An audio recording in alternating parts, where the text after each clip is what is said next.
Good morning, good afternoon, and good evening, everybody around the world. Thanks for joining me. It is Tournament Tuesday. We're going to get to the stats in just a minute. We're talking about silver best of sevens today, so we're rounding out our iron, bronze, silver kind of round. I think next week we might go back to bronze, but I haven't decided yet. Maybe that last week really... it really put a kink in all the bronze stuff I gave you guys last Tuesday, didn't it? So I might come back to bronze next week. We'll see. Out of the Park Meme Lord is loving the Silver Live Round Robin Finals 3. I'm hearing good things about it. I have not messed around with it too much. We're going to start with this, though. We're going to get to the stats in just a second. It was a good weekend for the Decimals. We got this guy. It's Ahmed Strunk. We took the Iron Warriors tournament this weekend, and I have to say, I have to give a huge thank you to my wife for this one, because right around here, the team was a little tired, and I decided I needed to start actively managing it. I didn't love the fatigue settings that we had, and so for the last 3 hours of this tournament, I sat here actively managing the Decimals through the Iron Warriors, where we won an Ahmed Strunk. Solid tournament for the Decimals here. It's it was one game 7. We were up 3-1 in this series. I went to grab pizza and came back, and we had won 4-3, and we're just starting the quarterfinals. And that's kind of like, I was like, 7-game series, guys are tired. Let's fix this just a little bit. So actively managed the rest of the way through, and it went okay. It went pretty well. I do also have to give a shout out to these guys who took their quarterfinals game to Game 7. May or may not be in the chat today. The York Blackbirds, as they come up now. MEMC took their quarterfinal series to Game 7 after the Decimals had won in 5, giving us one extra day of rest that we really needed heading into our quarterfinals after a 7-game series in the best of 16. The lineup for the Decimals, the roster for the Decimals, here you go. I don't love it. I didn't love this roster going into it. I made some changes throughout the tournament, but overall, they played kind of good. You can see the rate stats on this team, so I don't pay too much attention to like the runs scored. We were third, runs against, because we were just, the tournament's so long that's different. But the rate stats, out of 128 teams, we were 40th in batting average, so you're talking top third in batting average, 19th in on-base percentage, which I was pretty happy with, 12th in OPS, 17th in weighted on-base average, so top 20 in all of those categories, 40th in starters earned run average, but 7th, top 10 in the tournament in bullpen earned run average, 30th in FIP.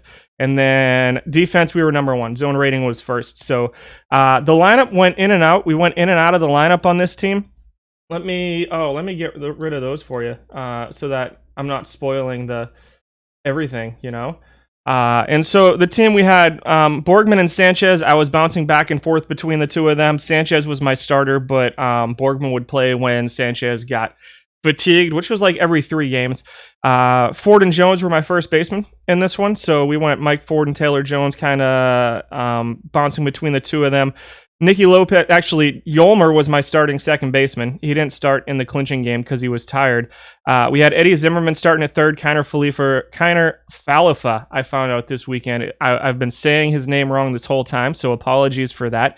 With Nicky Lopez as our backup infielder.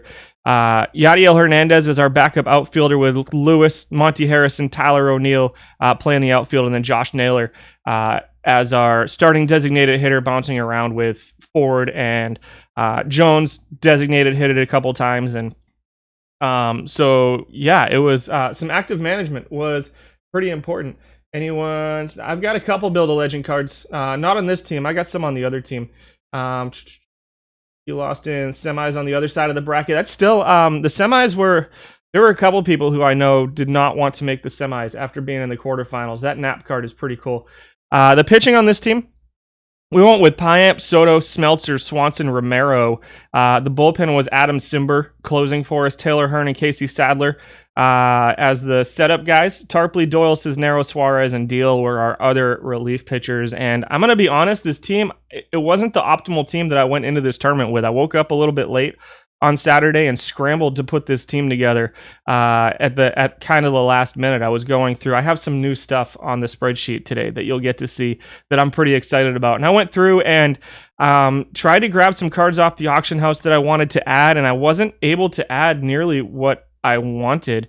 You can see most of them are still live cards at this point. So it was just, I think I got lucky. I don't think this is a team that necessarily competes again next week into the what tired percentage is my line when I decided to swap them out. So that's a really good question. So once I started that's going to be something I talk about a little bit later in the stream, because I played around yesterday with fatigue stuff, going answering bottom of the sixth question. What tired percentage is my line when I swap them out for being tired?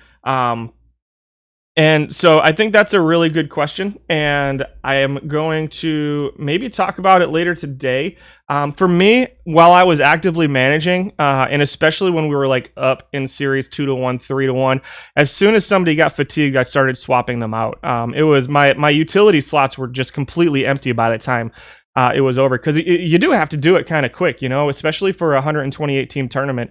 It takes a little bit for the file to come through, so you've got like 6 minutes at that point to figure out what you want to do. And so anytime somebody went yellow, if I had a replacement for them, then I would throw that replacement in. So it was really a lot of just bouncing Nicky Lopez around, bouncing Hernandez around in the outfield while I was actively managing. Now, if you're not actively managing, I'm still learning. It's still a work in progress. I started a tracker yesterday, and I'm going to try to spend a little bit more time with it today to try to figure out exactly how substitutions are working right now, and exactly where my sweet spot is, because I think I've had my guys too high as far as bench for fatigue, and what ends up happening is all of a sudden my bench players are just tired all the time, and so it's you can automate it. I was not happy with my settings though, Cuban 5, and so that's why I actively managed the rest of the afternoon, especially once we went up. So I really kind of wanted nap in the quarterfinals, or I wanted to win. So once we went up 3-1 in the quarterfinals, I was like, I'm gonna have to take control of this team at this point, and run them through and try to do as good as I can. Dennis Santana's been a good iron starting pitcher for you. Cool. We're going to come. Can I say the pitchers again? Absolutely. Starters were Piamps, Soto, Smeltzer, Swanson, and Romero. Mixed bag there. The lefties were a little up and down. Smeltzer pitched really well, probably my best overall pitcher in the tournament. Though Piamps went 6-1, Smeltzer went 5-1 out of the starting rotation. Soto had 3 of our losses. We only had 3, 5, 6, 7, 8 losses the entire tournament, and Soto was 3 of them. So not sure how much I like him. Even though he had a 343 earned run average, he was probably matched up against a lot of really good pitchers. Notice that being huge, setting set rest days for each player. So yeah, there's a couple different ways to do it. And so you can set it here.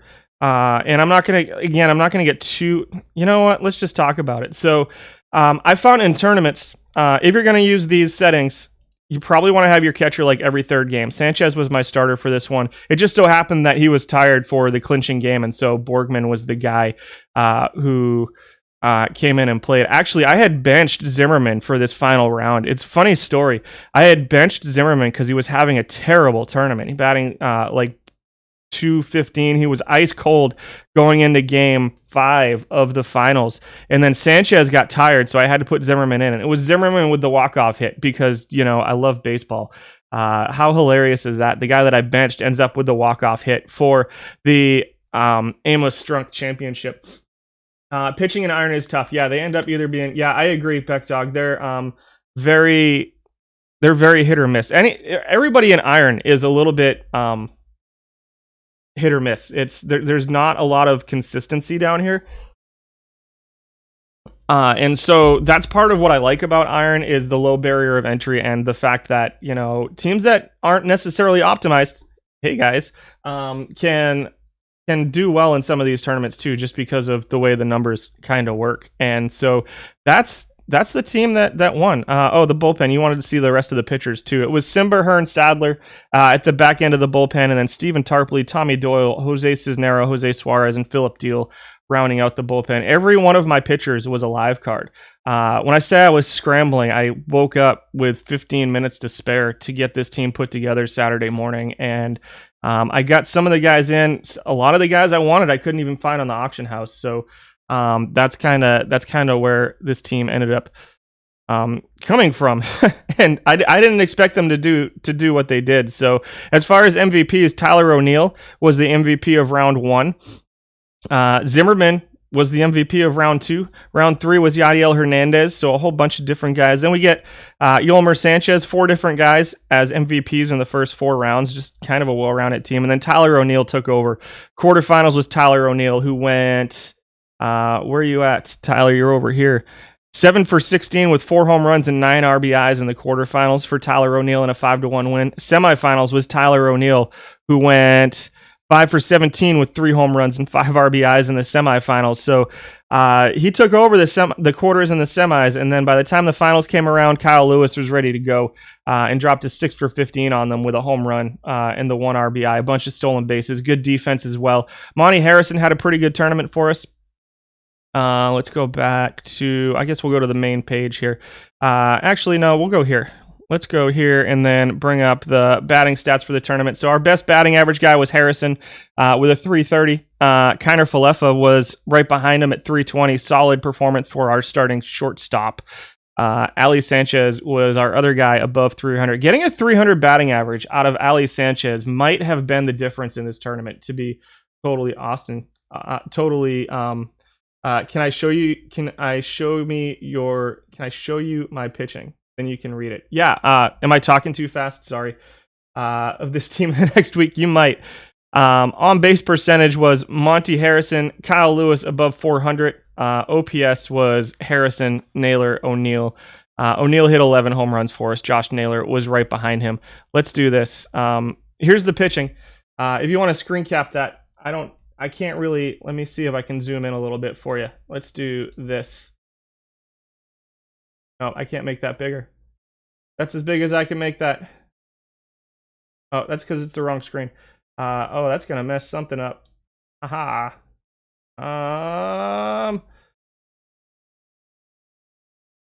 This? Maybe it's this one. No, I can't make that one bigger either. So, hopefully you can read that. You wish we could play head to head? Yeah, that'd be pretty cool. As well. So, so that was the start of the weekend for the Decimals. That was not the end of the weekend for the Decimals, as the main team, with the addition of Amos Strunk. I did not download files or anything yesterday, so the main team decided they were going to go ahead and win the championship this weekend, last weekend in the iron level. This was Sunday. They snuck into the playoffs. They were the 3rd place team in our conference. There were 225, 114 win teams in our conference. We finished with 104, which was 4 below our Pythag. We finished 51-30 at home, 53-28 on the road at 104-58 with a run differential isn't on here, sadly. We were 2nd in the league in run differential. So, okay, cool. And then in the playoffs, which are down here, we swept the division series 3-0 over Charlotte's Orioles, who were the number 2 team. 92-70 they went. And then we went to 7 games in the sub-league series over the London Knights, who were a 125 win team. And then in the series, we won 4-1. The current Decimals look like so. Off to a little bit of an interesting start this week. We are currently a game out at first place at 20-12. We've got Strunk leading off, struggling out the gate. Nomar batting second. Slaughter batting third. Hack Wilson, Terry Pendleton, Mike Trout, Christian Vasquez, Nick Madrigal still playing. We're looking for an upgrade on Madrigal. I keep telling myself, save your perfect points. I want that Bobby Dorr at second base, but he's like 100,000 points. So that's going to be a little bit... yeah, he's pretty good. It is so, you guys, for those who have been around, you know how much I like opening packs, and I'm so tempted to sell him for 500 or so packs. but I can't do it. I have to hang on to him. And Alan Trammell batting ninth. We finished all the live collections the middle of last week, and so the team is playing pretty well right now. It's pretty stacked here for bronze, and I think we'll probably make the playoffs this season. I don't know if we'll compete for a championship. We're going to keep trying to upgrade the team as the week goes on. There's still some optimizing to do. I'm going to play around with strategies and stuff this week too. I haven't messed around with those too much on this team just because it is a pretty dominant team at this point. Not dominant, but it's a pretty high-end team for this level without strategies being set or anything. Can I show the strunk card? I sure can. 91 contact, 93 gap. Let's go to the ratings. 68 power, 73 I, 91 avoid Ks overall. Much better versus righties and lefties. He does have some splits. So 95, 97, 72, 76, and 93 versus righties. Versus lefties, just 79, 79, 56, 62, 84. Very good base runner, 77 speed, 88 steals, 80 base running ability, 89 sack bunt, negligible bunt for a hit. Decent defense in center field, 84 range, 103 error. Also trains up in left field and right field as well. He's a pretty stellar card. I do wish the arm was a bit better. I'd really like to be able to play him in right field as opposed to center field or left field, just because of the range. I don't love him as a center fielder right now. I think I still have Trout in center field, actually. No, he is playing center field. Did I do that on purpose or did I do that by accident? Let's check. 84. He is a little bit better than Trout in center field, so he is probably our best option for center field right now. You almost put Monty Cross up for sale to bring up the points, but decided not to. Yeah, there's only been one on the auction house, one strunk on the auction house. He sold for 600. I think I'm just gonna hang on to him for now. I think so. I've won one other big card like this in a tournament. I got a Cupid Childs from the Iron Warriors in Perfect Team 21, but that one was like the second to last week before Perfect Team 22 dropped. It was literally like 4 weeks ago. And so I'm pretty excited to have him for basically the entire rotation of Perfect Team 22. And so we're going to hold on to Strunk for now. If we pack a big historical perfect, we'll sell them. I generally don't sell my special edition cards for whatever reason. Even when I was packs only, I wouldn't sell the special edition cards. So just because there's no way to open them in packs. But we haven't gotten lucky with any packs yet. We're going to open packs later today after we do our stats. Are you guys ready for some silver stats? Let's do some. Not as big of a sample size this week. There's only been about 220 silver tournaments that have kicked off, as opposed to, the 2,000 or so bronze tournaments that have kicked off. So our sample size is closer to 340,000. The qualifying cutoffs this week. We'll talk about changes as well before we get started to the spreadsheet. So qualifying cutoffs this week were 600 plate appearances overall, 300 plate appearances in the last half of the tournaments or so. So I went back to tournament 120, and so the recent trends are from tournament 120 till current. Qualifying plate appearances 5. No, not quite. Cavicom, we'll open packs later. We will definitely open a couple packs later. I don't have a ton of packs right now, because I tried to actually build a silver team and some mixed results. It was 600 plate appearances overall, 300 plate appearances for this week. So that's going to go up. Next time, it'll probably be a full 600 plate appearances for the current data set. And then like either 600 or 1,000 overall. I just really want to get some of the guys who aren't necessarily getting used a lot at this point and in here so that we can see them if they pop up in the top 10 or whatever.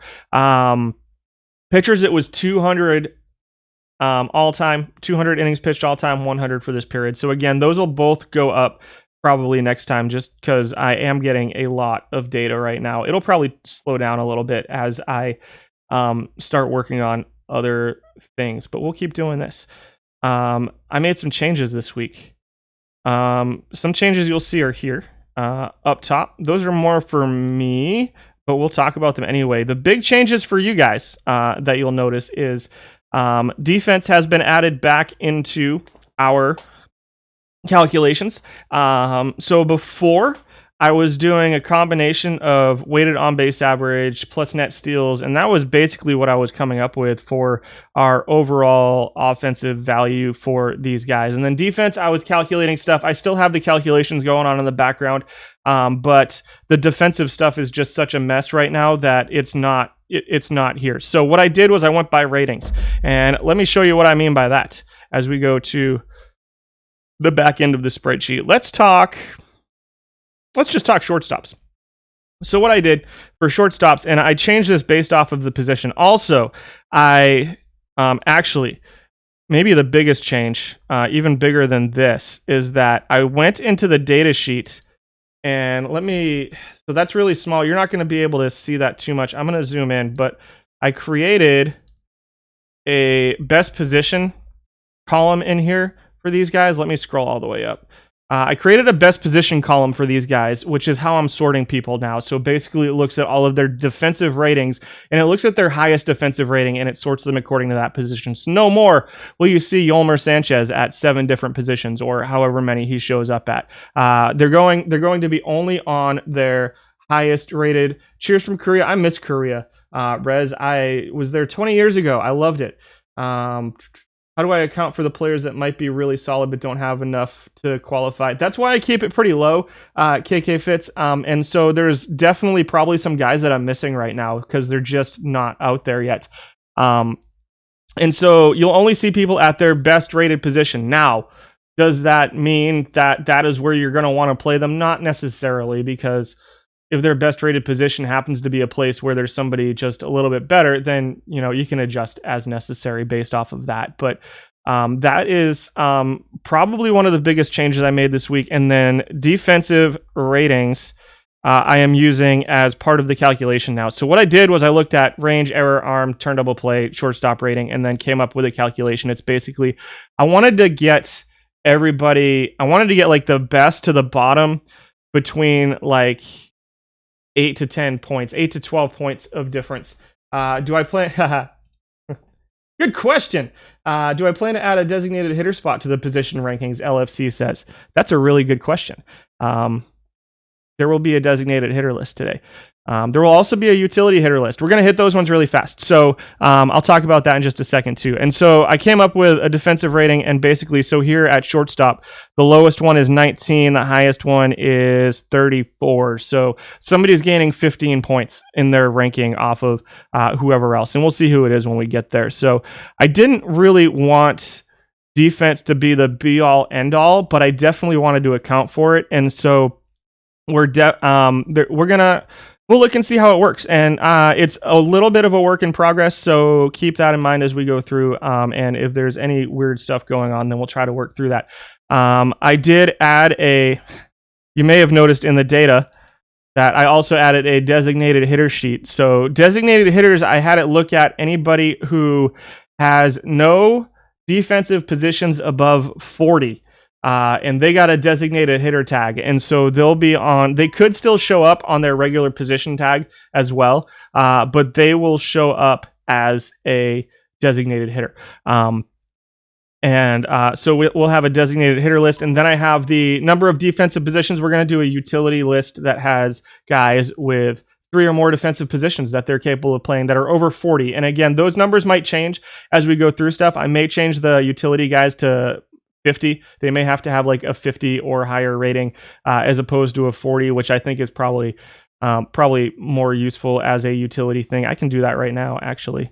Let's just do that. Let's change utility guys to a 50 plus in 3 positions. And advanced. There we go. And greater than, let's change that to 50. All right. And we'll go ahead and get rid of that. So options, advanced. I like 50 better. I just decided that. And so that's what we're going to go with. So those are the big changes for today. I've also got a lineup tool that's fun. Which, let's see. Ballpark factor, spreadsheet, the game. Yeah, spreadsheet, the game. Yeah, sorry, Rez. Your stadium dimensions do affect play. I'll let other people in chat. I don't spend too much time to do that. A couple people have had to reconnect their drops account, Albion. So yeah, you should be able to just hopefully just the one time it'll fix. It happened when they rolled over to 22. A couple people had to log out and log back in or reconnect their accounts. Simple likes weird things are his favorite. Between and claim. Yeah, it takes a little bit. It takes about 5 minutes for it to show up in the game. You just got to move on from your first Twitch drop. Congratulations. I like that move on card. He's pretty good. And then you're getting beat now in the bronze semis. Guess it's 2 packs. Hey, 2 packs is better than 0 packs, which is what I've been getting a lot. So, catchers. Austin Hedges comes in at number 10. Austin Hedges is your number 1 defensive catcher based off of ratings, a 90 arm, 100 ability, 117 catcher rating. He is your number 1 most used catcher here in Silver. He is pretty solid defensively. Again, the ratings here, it's a good thing. Good. I'm glad you enjoy it. And so I have to be careful because I added these buttons over here. And so all of my buttons have moved for this one. So I practiced last night to make sure I'm hitting the right buttons now. Because this is for, we'll talk about that when we do it, because I'm pretty excited about that addition to the spreadsheet. Not necessarily, I don't know how much it's going to help you guys, but I'm excited about this addition to the spreadsheet because it's fun. I don't know if you guys can read. Oh, they're not there. You guys can't see what's over there, so that's fine too. And so Hedges, but not very good offensively. Just 32 points of offensive value. Oh, they are sorted based off of current value plus defensive value is what they're sorted off of now. So he ranks 10th offensively out of 13 qualifying catchers in this period, and he ranks 23rd offensively out of 24. So he's not great with the bats. Austin Hedges, a little bit of power, 6th in home runs, but that's about it. His batting average is below 200. His on-base percentage is below 250. His slugging percentage is kind of not great, and his OPS is below 560. All of which are so far below league average as to make me say, yeah, he's a great defensive catcher. Bronze jumped to 10 packs for first. Holy, yeah, I'm getting back into bronze. 2969 has 10 packs. Awesome. That is, and bronze best of 5 jumped to 5. I am very happy about that because I like packs. I did not know that was something that was happening today. 10-5-3 is a fantastic reward. You're going to see tournaments kicking off at some crazy pace. I don't have the link to connect that. If somebody, I don't know if we have a mod here with me today, but if somebody has the link to reconnect, it's under your profile in the Out of the Park forums. Is where you can reconnect your Twitch account for drops and brash. Hedges at number 10. We love him defensively. I don't love him offensively. Number 9 is a 76 rated BJ Surhoff. Number 7 in weighted on base average all time. Number 5 this time. Grades out 23rd defensively though at 11.36. Just doesn't stack up defensively. Only 347 plate appearances and 562 all time. Weird. I think I cut the catchers off a little bit lower than 600 because there weren't that many, because we only had 13 qualifiers. So that's probably why he's at 562. Everybody else should be at 600. That's what we do. We adjust as necessary. A 312 weighted on base average for him this period. 311 all time is okay. It's not great, and with the defense added to that, I don't love BJ Surhoff at catcher. I just don't think that his bat is good enough to overcome his catching deficiencies. He does run 19 steals per 600 over the last 100 or so tournaments, but 14 all time. So he's the only catcher really that has any semblance of speed. But I think that the defense is too bad to make up for, or the bat isn't good enough to make up for the absolutely atrocious defense. They're giving the game away. Why by perfect? Yeah. Not counting loyalty. Just heard casual. Looked up Carlos Santana. Nice.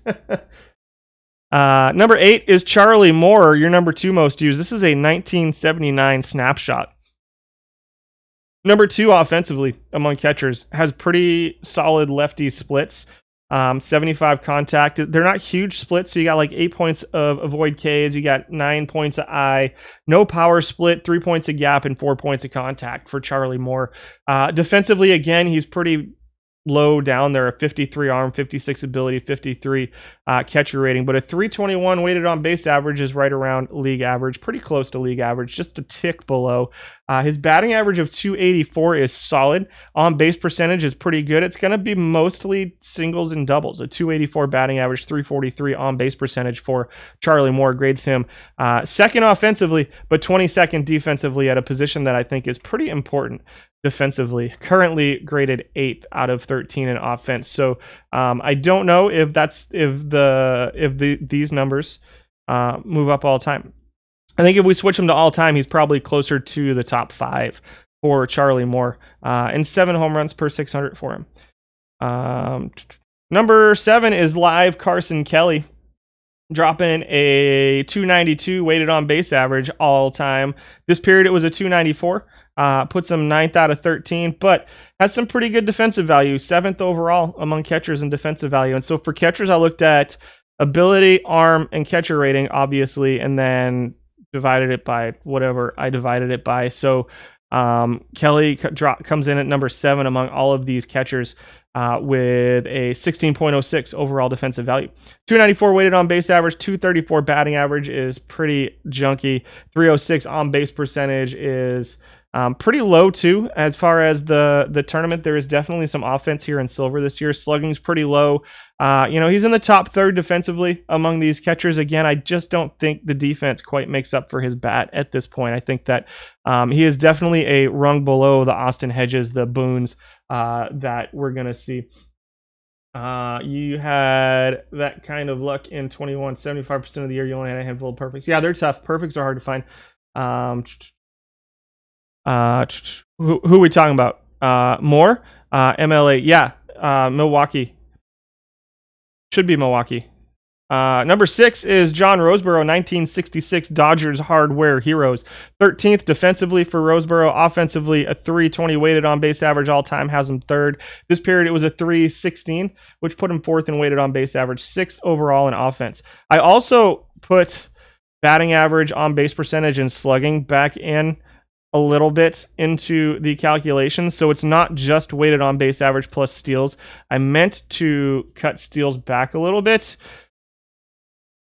but I think I forgot. So for the record, you got a perfect on your very first pack of the year. Bobby, I want the Bobby Dorr. That's the one I want for my team. And so yeah, sadly, I'm going to have a hard time saving up perfect points for it. He'd be a big upgrade for me over Madrigal. Roseboro at number 6, 4th in weighted on base average, 13th defensively, so kind of right in the middle of the pack defensively there is Roseboro. Come on, Excel, catch up to me. There we go. Next, at number 5 is Mike Zunino. Live Mike Zunino comes in 5th defensively, but again, 300 weighted on base average puts him 7th among catchers. His slugging percentage is pretty good, though. He hits some home runs. Will strike out a lot. 175 strikeouts per 600, but also 24 home runs per 600. He's an interesting guy to hide in your 5, 6, 7 spot in your batting order. 2nd among catchers in slugging percentage. Again, the batting average and on base percentage are pretty low, but I think his bat makes up for it just a little bit. His ability to hit home runs better than almost any other catcher on the list. Again, a step below the Hedges, the Boones, defensively at number 5. I think the 2 or 3 really good defensive catchers are very, very good here defensively, but Zunino's a tick below them, but again, not unusable as a catcher, I don't think. It's really, with the arm being his lowest and steals being about 7 in this tournament format, 7 per 600 plate appearances, I think that his ability and his catcher rating make up for the lower arm just a little bit, but definitely a tier below the really, really solid defensive catchers.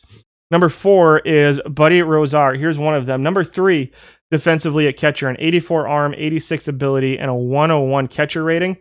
By offense, He's 4th among catchers. This is a pretty solid looking card here right now. He's got some heavy lefty splits. So if you can platoon him, then that would be great. It's 8 points of contact, 11 points of gap, 11 points of power, 14 points of eye, and 21 points of avoid Ks towards left-handed pitching for Buddy Rosar. So you're probably going to want to try to platoon him. But if you can platoon Buddy Rosar, this is a pretty solid looking card to me. Very good defensively, very good offensively against left-handed hitting. 310 weighted on base average all time, 257 average, 328 on base percentage. He does rank number 1 all time. It was just a 290 this period. So I think once we start seeing him get platooned a little bit more, I think you might see these numbers come up just a little bit. I get the feeling the people who are using him as an everyday starter. And I think if you can find a platoon partner with him, let's check. Maybe not Austin Hedges as a defensive catcher, but I think Rosar looks like a solid option against left-handed pitching. Rosar is great since you need 2. Yeah, I agree. You're going to need 2 catchers anyway. You pulled all irons and bronzes, FCF pal. Congratulations. Can't lay off low break impulse. Mikey Z. Yeah, I've been waiting for Zunino to break out for years. I thought he was going to be a phenomenal offensive catcher, and it's just he's always been kind of in that second or third tier of offensive catchers. The strikeouts are bad. Number 3 is Gene Desotales.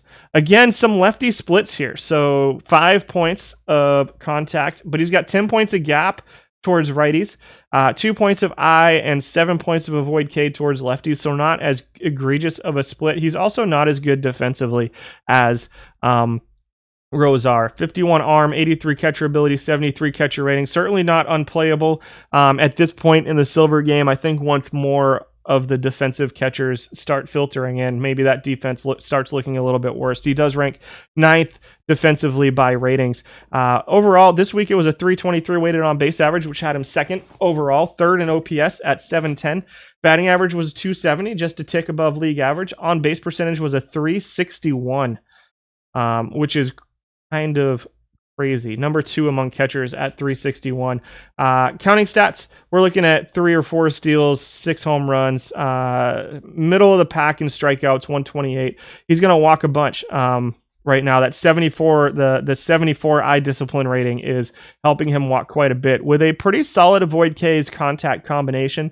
You'd like to see it a little bit higher here at Silver, but for a guy who gives you a little bit of defense, just a little bit of offense, Desotales is, I don't think he's my number 1 choice, but I don't think he's an unusable card either. We like Rosar and Fossey. I don't know if I've seen Fossey. No, last week your shopping was delivered and you missed the pitching. Sorry. So Out of the Park post the forum on Twitch. On YouTube, it'll be over in the Out of the Park Discord. They'll post a link to it. Number 2 is Bob Boone. He's actually ranking 6th defensively. We'll go back through the guys that didn't quite make the top 10, as we only had 13 qualifiers this period. Boone's another guy with lefty splits. You got 14 points of eye, 20 points of avoid K. So trying to find a solid right-handed platoon or solid left-handed platoon at catcher could be a little bit of an interesting adventure here right now. Kind of right in the middle of the pack offensively for Boone. 308 weighted on base average, number 3 in batting average at 282, 4th in on base percentage. So the avoid Ks, he's going to be singles, he's going to be walks and singles, so he'll be on base quite a bit. Maybe a number 7, 8 hitter, maybe a 9 hitter. I don't know what you want out of your number 9 hitter, but he's going to play pretty decent defensively too. Obviously just a tier below the Hedges, the Rosar as well. He comes in at number 2. He was a stud in 21 bronze. He's not. I don't think he's as far and away as good here in the. He was a stud gold card back in 21 as well. So interesting Silver Boone here. I think that, like I said, this is pretty similar to what we saw for him in bronze last year. The more I watch these ratings, the more I realize just how much defense is having an effect on overall ratings. Because you don't see ratings like this. You don't see defensive ratings like this in bronze anymore, even for a bat that probably needs some help here at Silver. And your number 1 catcher for this period, where's your Buddy Rosar? Was at number 4. Kidneys, welcome to the stream. Good to see you, man. Still around 6:30, the door will be knocking. Okay, sounds good. And number 1 is Frankie height lack. 15th defensively. Don't love him defensively. That arm is terrifying. But very good offensively. And this is one where like I'm like, man, I really feel like maybe I didn't rate catcher defense high enough this week. A 350 weighted on base average, though. 791 OPS, 410 slugging, 381, 333 batting average, just 341 plate appearances for him. Not getting used too much.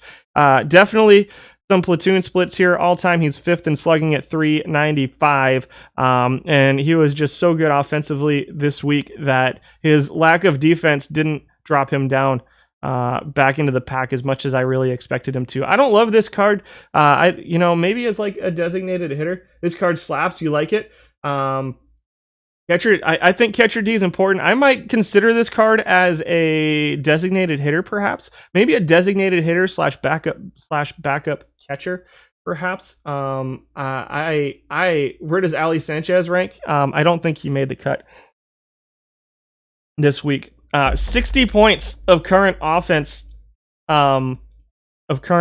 rating. So I'll go a little bit more into detail now about how I'm ranking offense now, because I did make some adjustments. Up until last week, it was really just weighted on base average plus steals. Now I'm using weighted on base average plus some combination of average on base percentage slugging in there as well. I know weighted on, I know that kind of duplicates the effort, but I think that it allows for those guys who are like a high singles guy to gain a little bit on some of the guys who have some slugging too. So because weighted on base average discounts singles so much, that I wanted to get those guys who we saw a lot of guys near the top that were, heavy doubles, triples, home run hitters. And so not a lot of the singles walks kind of guys near the top of the list. So I wanted to get those guys in there too, and then having defense added in is fun too. You got a Diamond 91 Mo, nice.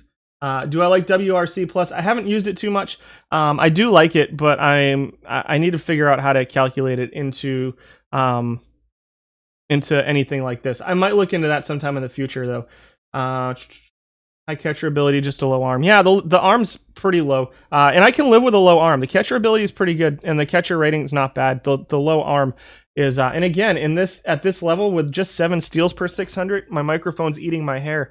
How much do you care about that catcher arm? Maybe not that much, to be honest. And so this is a card that looks really solid, especially against left-handed pitching. He does have some splits. They're not as big as some of the other guys, but there is a pretty big split there. Let's back up to the last 3. So we had Roberto Perez, solid defensively, number 2, just behind Hedges. But even behind Hedges with the bat, not quite as bad as Hedges with the bat. And then number 12 is Tucker Barnhart. Came in at number 12, another live card. 8th defensively, 11th in weighted on base average. 13th, there'll be Mitch Garver. And then that's all the guys who qualified this time was 13 catchers. So I don't have the Fosse here. Let me see if I have anything on Fosse. Fosse, where you at?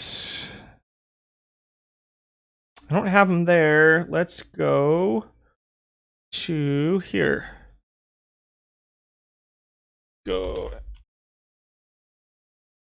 I only have 172 plate appearances for Ray Fosse right now, but dropped 1.2 WAR, 4 WAR, 284 average, 343 on. That's a solid looking card right there. 445 slugging, 347 weighted on base average. That's a pretty solid looking card, that Fosse. I just haven't gotten enough data on him yet. Any bill to make the cuts? Not at catcher, they didn't. There are some that are on here. I don't know if we have all-time stats on them yet, because a lot of them, I know there's some in the pitchers that, like, you're going to see Hudson when we get to the pitchers, I think was one of the ones that I saw. And so we'll see what they look like. I don't know if we're going to see them. So as far as catchers, I think, so here's my fun toy that I built. I'm going to set Buddy Rosar as the guy I want at catcher for my lineup. So watch this. Set as, this says, for those that can't see, actually, let me bring this down for just a second. So I added these buttons here over here. And so I have to set them as desired in my lineup tool. So I have a lineup tool over here. So we want him versus lefties. So he's going to get set as catcher versus lefties and as my backup catcher versus righties, which is down here. I think Versus righties, I'm probably just going to go all in on defense versus righties. We do have a large bit of right-handed pitching here. So who do we want? I don't know if I want Perez. Hedges is obviously the defensive guy. Maybe run Hedges versus righties as a defensive sub versus lefties. I don't love Carson Kelly. Maybe Roseboro. This one doesn't look too bad. 71 ability, 69 catcher. I do want to find that Fosse card, but I just, you know what? Let's just do that. I think Fosse is the guy I want to go with at some point. And so let me grab his card ID. So 19812. 19812 right here. And so I don't have stats on him, sadly. Let me zoom in on this because this is fun. This is my fun tool that I built. So over here I have my current lineup, the current lineup that I'm trotting out there, which isn't pretty right now. It's Hedges and Perez at catcher. Can you guys see that? Do I need to zoom in more on this? Here, I'll zoom in a little bit more. So my current silver lineups is Hedges, Rizzo, Ehoff at second, Brooks Robinson, Allen, Carlson, Robles, Fox, Hackmiller, Roberto Perez, Paul Goldschmidt, David Fletcher, and Chris Taylor on the bench. The pitching is Dunning, Jones, May, Odorizzi, Page. You know what? Let's not do that just yet. I don't want to spoil everything. So over here, I add, as I'm going through the list, I can add the guys that I want to add. And then this is my favorite part, is it tells me if they're already on my roster somewhere. And I added my collection to this because this might be my favorite addition to Perfect Team 22, is the ability to export my card collection. Because then it tells me, hey, is he in your collection? Nope. I have to go find him on the auction house if I want Ray Fosse. Also don't have Buddy Rosar, sadly. So, this is a toy for me, obviously, but I think it's pretty cool. And I'm pretty exceptionally excited about it as well. Isn't there a silver Surhoff? There was. He was at number 8 or 9. He was at number 9. And definitely has some righty splits. So Surhoff might be a guy we can add to against righties. I don't love his 49 catcher ability for that silver Surhoff. WB Foley. Eyeball the defense range efficiency differences. It will Goldie silver is fine versus 10K. Buddy Rosar is appearing on the auction house any minute. Yeah, my bad. I feel really bad about last Tuesday because we went and we did bronze and then they threw all those crazy bronze cards at us 2 days later. So let's move on to first baseman. We had 25 qualifying first basemen.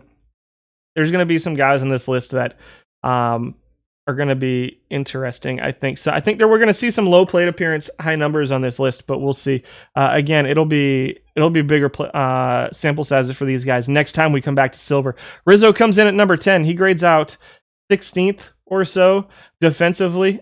This time he graded out 10th offensively. All time grades about 7th offensively all time. It was a 341 weighted on base average for him out of 25. That's 12. So top half and middle of the pack defensively for Anthony Rizzo as well. 242 average, 337 on base percentage, 434 slugging, 771 OPS. Kind of top 10.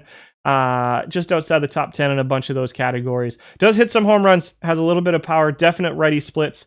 Again, not huge, but enough that if you can platoon him, then you'll probably be a little bit better off. He does have some pretty good numbers, pretty good ratings versus righties for Rizzo. Whether first base is a position you want to platoon or not is not up to me. Doesn't really steal, just 2 steals. Top 10 though in strikeout avoidance and walk performance as well, and just outside the top 10 in WAR per 600. And again, defensive value, kind of middle of the pack among all these guys at 16 or so defensively with a error rating. So first base, I looked at range. I discounted range a little bit. I discounted arm a little bit. I discounted double play a little bit. So it looks mostly at error and first base rating. I do not calculate anything based off of height. I know height is important to first base, and it's something that if I'm going to add it, it's not something I've been tracking. And so if I'm going to add it, I need to figure out how to get it into the spreadsheet cleanly without having to redo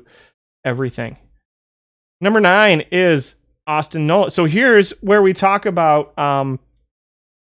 catcher positions, right? So Austin Nola shows up here at first base because he has a 78 first base rating, which is his highest rating. So that's why he gets listed as a first baseman. This was a big change that I made. Fosse's up 17K. You hope some of your silver card pop up on here so you can sell them. Seriously, height only matters for training at first base. I'm not positive. I have to do more research on height at first base, Enigma.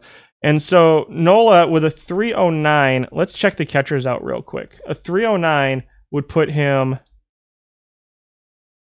right around the top 5 at catchers. But because he's at first base, he's what was he, 22nd in weighted on base average. Defensively, he's grading out number 1 at first base with a 72 error rating and a 78 first base rating. Solid defensive first baseman. The offense doesn't quite stack up, and this is one of those things where I was like, Austin Nola was really high on this list when I first started doing the defensive stuff, and so I was like, I'm not going to play him at first base with that offense. Interesting as a utility guy, perhaps we will see him on another list today. I don't really know. I don't love his bat just doesn't stack up all that great. All time it's a 295 weighted on base average, which is just bad. But looks like a good defensive first baseman here in silver. You just put up a bunch of Jeff Stone for 6 because you're tired of looking at one already bought. Whitey Lockman is your 5th most used first baseman. Again, so going back to Nola real quick. 57 arm, 64 ability, 62 catcher rating for the 5th best offense, 5th-ish best offensive catcher out of the whole list is maybe he's interesting as a catcher. So again, every adjustment I make comes with bad stuff too. You know, there's pros and cons to everything. So it'll be interesting to see how the rest of the list looks too. Lockman comes in at number 8. He's your 7th best defensive first baseman right now. Weighted on base average at 331. Batting average of 290 is 5th. 347 on base percentage is 7th over the last 100 or so tournaments. All time, it's a 298 batting average and a 355 on base percentage. Both top 10 out of 40 or so. First baseman. 423 slugging. Not a ton of power out of him. Just 16 home runs per 600. OPS is 778, 345 weighted on base average, but he's an interesting combination of and defense. Does have some pretty severe splits versus righties. You're looking at 14 points of contact, 14 points of power, 12 points of eye, and almost, well, I guess 14 points of avoid K too. So definitely a possible platoon at first base. What did Kidney say? Height is like a secondary range at first base. It has even more. You have it more important than range itself. I definitely probably need to figure out a way to get it into the spreadsheet. We'll see what I can do. I don't want to start over again. So that's Lockman at first base. Number 7, Jake Daubert, 1922. Snapshot from Cincinnati. What do we got here? 26 defensively. So not great defensively at first base. 8th, though, overall in weighted on base average. Ranks 13th all time. 364 weighted on base average among your 25 qualifiers this time. 825 OPS is pretty darn solid. 294 batting average. 369 on base percentage. 455 slugging. All kind of right in line with his all-time performances here. Over 1,600 or so plate appearances. Righty splits against 11 points of contact, 10 points of power, 9 points of eye, and 7 points of avoid K with 7 points of gap power. So a little bit of a split, not a huge one. I don't think he's going to be ineffective against left-handed pitching, but definitely more effective versus righties. You just lose a little bit defensively from Jake Daubert. Number 6 is Steve Garvey. This is a platoonable card. 84 contact, 66 gap, 80 power, 33 eye, 81 avoid Ks versus lefties. 12 points of contact, 12 points of power, 5 points of eye, and 13 points of avoid K. So you're going to want to try to platoon Garvey, but his weighted on base average of 360, OPS of 831, slugging of 492, and batting average of 308 are all pretty solid for a first baseman. He ranks 22nd out of 38 in defensive value right now, with a value of 11.26 for Steve Garvey. Gone are the days of manually entering every hitter's height. So you can do it. Is it on a thing. Oh, look, I got a pack. That I take it that's something we can put on here right there. Height. What's it look like? Oh, man. That would have to require, like, crazy calculations. Interesting. That'll be... I may have to look into that. You can change it, is what the metrics... it's all in your sheet. You can pull it from the game. There is a height and centimeters option somewhere. Okay, cool. I'll keep that in mind. I'll see what I can do with height for future streams and see where that comes in. But Garvey looks pretty good, especially against lefties offensively. Again, a little bit. The 62 error with a 48 first base rating, I can live with that defensively for Garvey. Number 5 is Dave Revering. Dave Revering. We'll go with Revering. 1980 one-hit wonder from Oakland. Solid first base ability, lower error. 73 range, though. Grading out 14th defensively on my sheet. 355 weighted on base average. Puts him 6th among first basemen. 814 OPS, 478 slugging, 285 batting average for Revering.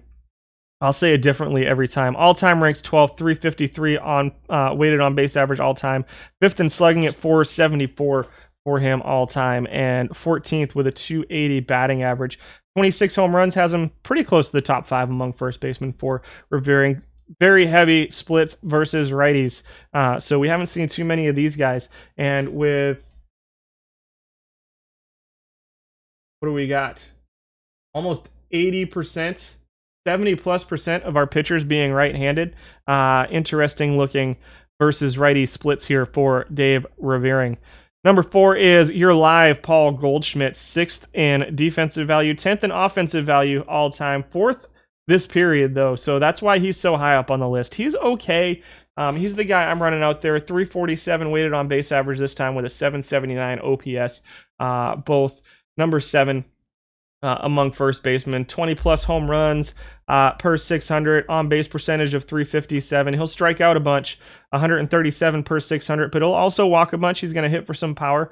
A little bit of a weird split, a little bit of a split versus lefties for him. Just 8 points a gap versus righties. Everything splits a little bit versus lefties. So maybe a platoon option with a guy like Revering. Out of the park meme lord thinks Revering is the GOAT. Yeah, you can convert to inches. Yeah. And out of the park, add a Bendex option to filter cards. Who was at 6 was, I don't remember. Steve Garvey was at 6. Goldschmidt at 4. Number 3, Bobby Dalbeck, 21 live Bobby Dalbeck. What? 41 range, 85 arm, 33 double play, 46 error. Defense rated way too highly on Dalbeck at number 3. Completely disagree with my rankings here. He does, however, hit home runs, 32 home runs per 600, but 26 all-time. 433 plate appearance sample size was a 257 average with 8 billion D strikeouts. Wait, that's real Bobby Dalbeck. Just 188 strikeouts per 600 here. And slugging and OPS were 8th among first basemen. All-time ranks 31st offensively. Just a really good week for him. The platoon numbers, maybe, I don't know. That's a lot of strikeouts. And I think that's a tick below like elite power as well. I don't love it.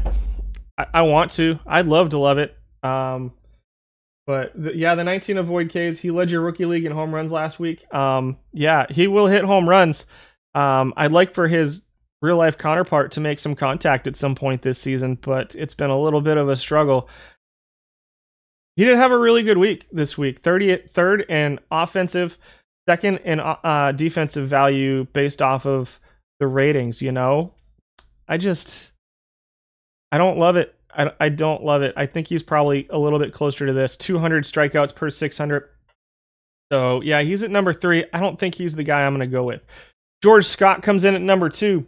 He's very disappointed. He had the number 1 spot until this morning. Pretty good versus lefties. There's a little bit of a split there. 10 points of I, 11 points of avoid K, 14 points of power. So, again, maybe a platoon option with a guy like Revering. perhaps. George Scott was looking pretty good. He's a good combination of offense and defense. 355 weighted on base average.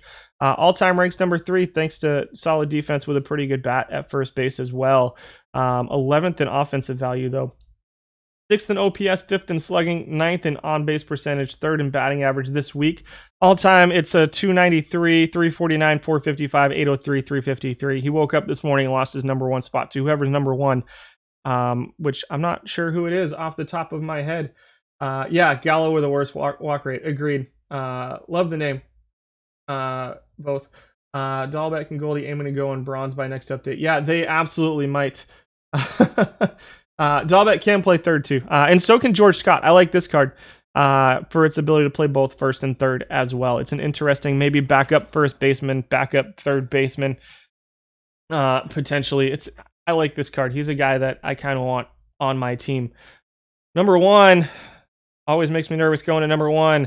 Hal Chase comes in at number 1. Number 1. Oh, man, it's already 12.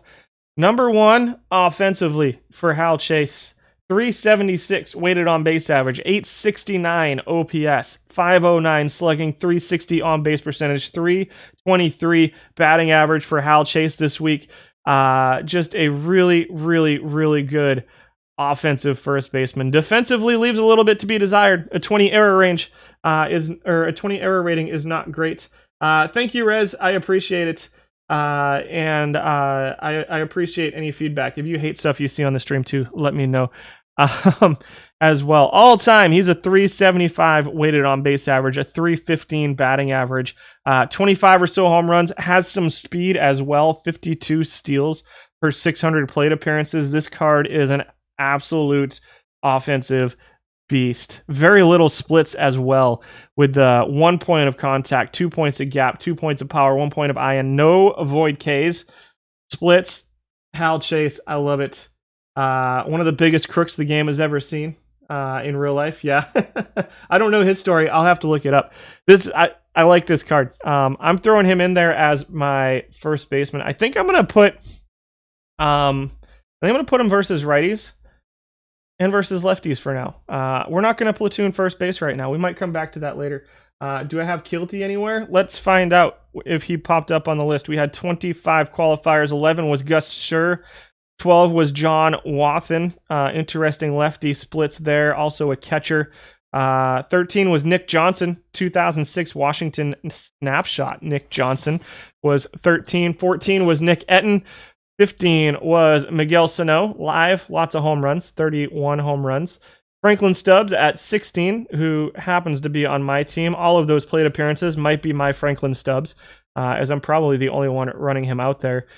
17 was Les Fleming, 18 was Butch Husky, 19 was Nate Lowe. 20 was Harry Simpson, 21 was Brooke Jacoby, 22 Joe Rudy, 23 Babe Young, 24 John Hummel, and 25 was Rhys Hoskins. Ew. Rough week for Rhys Hoskins. Terrible bad defense at first base for Rhys Hoskins. No Nick Etten. I thought I saw him as we came through the list. 16, 15, 14. There's Nick Etten. Etten was at 14th. Let's check him out. Offensively ranks 14th, which seems really low, all things considered. He looks like a pretty interesting versus righties card. Weighted on base average looks pretty good at 359. 270 average is just above league average. 342 on base percentage. 480 slugging is really good. OPS at 823. This is a pretty good looking offensive card. Loses a little bit because people have him stealing and he shouldn't be. But I'm surprised to see him this low offensively on this side. It was good numbers this week. All time a little bit lower. 345, 15 points of weighted on base average, slugging 30 points. OPS was like 30 points below, so ranked 16th offensively as well.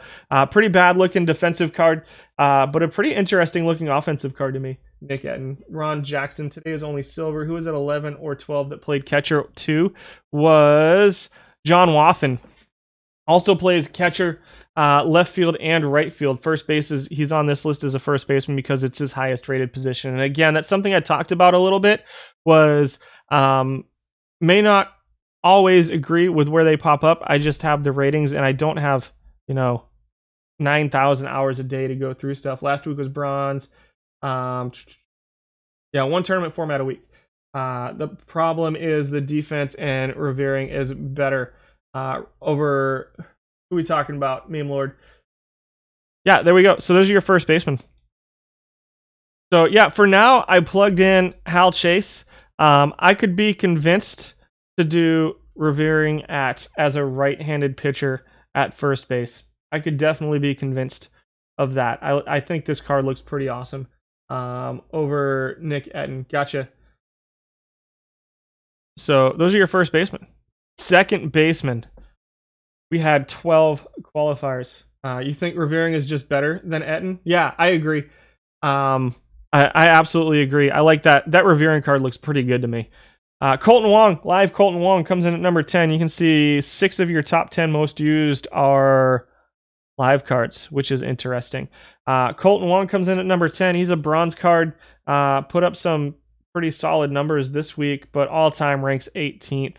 Actually, all-time ranks 20th out of 27. Again, only 12 qualifiers this week at second base, so not too many different players being used at the moment at second base. And Wong comes in at number 10. I don't necessarily think he's the guy you're going to want to go with. He's number 2 in steals, though, and has a little bit of power, top half of power for second baseman. But defensively, he's 13th out of 27, and offensively, he's kind of a disaster. Number 9, Marcus Simeon at number 9. He's your 5th most used, 72 second base rating with an 85 error rating and decent 65 range. He ranks 3rd defensively in value. Second base weighted range plus turn double plays plus error plus second base plus arm was discounted a little bit at second base. Simeon is here at second base because it's his higher rated. It's revering. Got it. I will do my best. Not enough data on... I think there's a couple, Marley, that are on the list, but I don't know if we're going to see too many of them on this list. I just don't think that they're getting used quite enough at the silver level just yet. And so Simeon at number 9. All-time, he's 23rd offensively. This week he was 11 out of 12 offensively, but is a pretty solid defensive second baseman. Number 3 in value among second basemen is Marcus Simeon. A little bit of power, 12 home runs per 600. Batting average at 10, on-base percentage at 9, but I think there's better choices out there. Number 8 is your 69 rated Luis Arias. He's a solid on-base percentage card.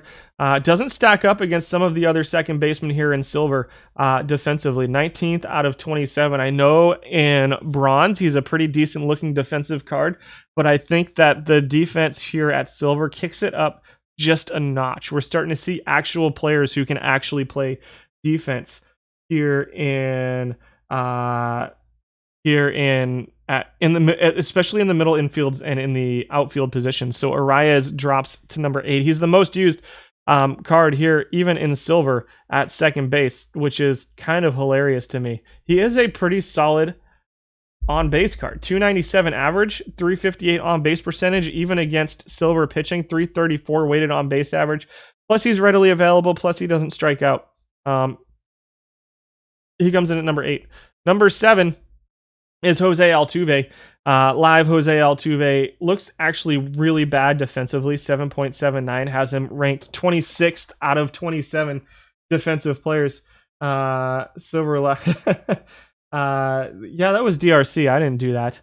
Altuve at second base. And this does not have the silver round robin, the live round robin stuff in here either. All time, Altuve ranks 11th out of 27. Weighted on base average of 351. He's a solid offensive second baseman. 284 average, 347 on base percentage, 451 slugging. A little bit of a split versus lefties, 15 points of power. A couple points of gap, 13 points of eye. The avoid Ks is better versus righties for Altuve. Good offensive second baseman. I don't like him for my team just because I value defense at second base pretty highly, but I just don't love him at second base as a defensive second baseman. Number 6, David Fletcher comes in at number 6. This is his highest rated position. Offensively, he ranks 6th out of the second baseman here in the silver this week. All time, it's a 24th, though. Just had a really solid offensive week this week. 289 average, 335 on base percentage, 399 slugging, 735 OPS, and a 325 weighted on base average for Fletcher, while providing pretty solid second base defense. Grade second in second base defense for Fletcher. With just over 1,000 plate appearances. He was the fourth most used behind Arias, Ehoff, and Altuve over the course of this week. Number 5 is Brent Gates, 1993 Oakland A's rookie sensation. 339 weighted on base average, 295 average, 362 on base percentage. Grades out 8th defensively at second base, the range at 84, the second base rating at 79. Look pretty okay to me for Gates. Not huge splits, a little bit of a split versus righties. He's a switch hitter, so I'm a little surprised to not see him a little higher on the use list. Probably just pretty hard to find right now. All-time ranks 14th does Gates with a 323 weighted on base average all-time. So was up 15 or so points over the course of the last week from his all-time numbers, which are like, halfway through. So that's Brent Gates at number 5.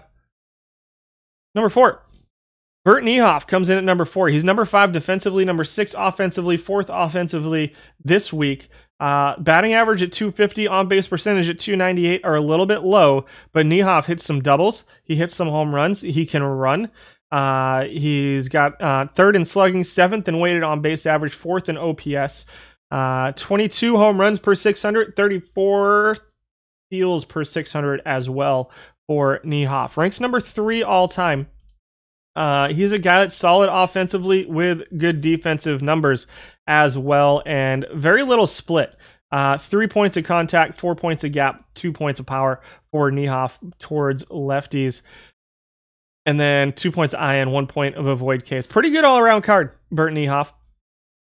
He's the guy I'm running out there at second base right now. Number 3 is Frank White. Goodness gracious, look at those splits versus lefties. Looks like a card that should mash against left-handed pitching with pretty decent speed. Defensively, he's 22nd among second basemen. Offensively, he's 3rd. Offensively, all-time, he's 9th out of 27. So this week, it was a 356 weighted on base average, 821 OPS, 479 slugging, 316 batting average, which is way higher than his all-time numbers, which are 292, 315, 461, 777, 336. So a solid offensive week for White.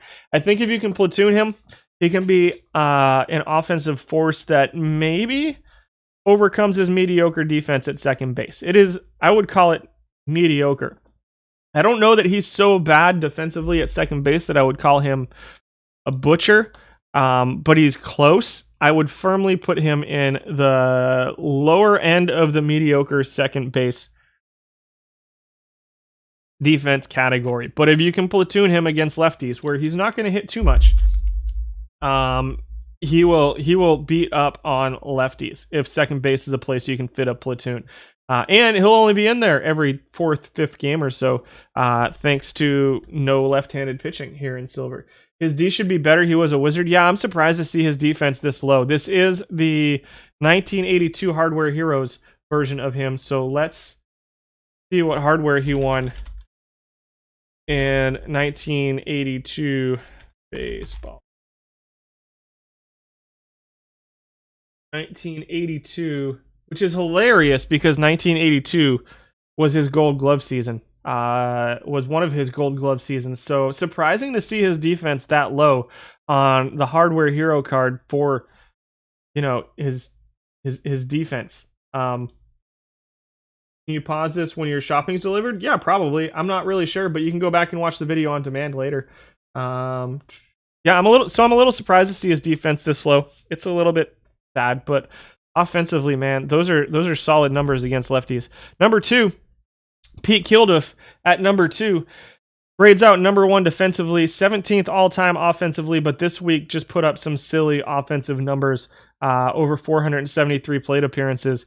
He's got a little bit of a split versus lefties, but not much, just a couple points in any given category. Grades out number 1 defensively with an 88 range, a 79 turn double play, 91 second base rating, 66 arm, 59 error for Pete Kilduff. Rated second offensively this week with a 342 weighted on base average, 762 OPS, a 382 slugging, a 380 on base percentage, and a 290 batting average. He'll walk. He's going to be on base. He can run a little bit. He's not a negative base runner like some of the other guys, but Kilduff's a solid looking card at second base. Those years, yeah, they just gave it to the most popular bat. Maybe. Kilduff comes in at number 2. Number 1, 1918 snapshot from St. Louis. Bob Fisher comes in at number 1. Bad defensive second baseman. 7.91 points of value is terrible. 53 range, 34 arm, 59 double play, 49 error, 48 second base rating. Somehow put up a 314 batting average, 365 on base percentage, 533 slugging, 898 OPS, and a 390 weighted on base average. Does grade out number 1 offensively among second basemen all time as well, in just 574 plate appearances. What? With a 322, 371, 526. I am not in love with this card, though. 70 avoid Ks with 73 contact with 70 power. That's not bad offensively. Man, if this card played third base, I'd really like him. I just can't. I can't with that defense at second base. I think there's too many guys that have solid defense at second base. I think his defense is too bad for this bat to make up for it. It's a solid looking bat, don't get me wrong. 25 plus home runs is probably about what you can expect. I think these numbers are a bit on the ridiculous side over here, especially the home runs. I don't think his home runs stay that high, but it's a pretty well-rounded offensive bat. Maybe a move to first. Yeah, who knows if it'll let you play at first. Shouldn't his terrible D keep him? Well, his offense was so good that it overcame his terrible defense. So when I started putting defense back into it, I wanted defense to have a factor, but not be kind of the be-all, end-all. I wanted a guy who, like I said, I wanted like 10 to 12 points. His offense was just stupid this week. It was 3 points ahead of Kilduff this week. A 60 offensive rating is just kind of silly. Even his 51.95 all time is pretty good as well.